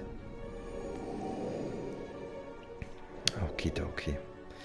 Das ist jetzt, wo jetzt nochmal alles auf Reset gestartet ist das ein guter Punkt, jetzt hier mal ein Päuschen zu machen. Na, das heißt, ich kann den Jungen wieder vor dem Suizid retten. Und verschiedene andere Dinge. Genau, das heißt, dann speichere ich hier jetzt und beim nächsten Mal geht es dann hier wieder los und dann bin ich mal gespannt, was dann auf uns zukommt. Bis dahin, tschö.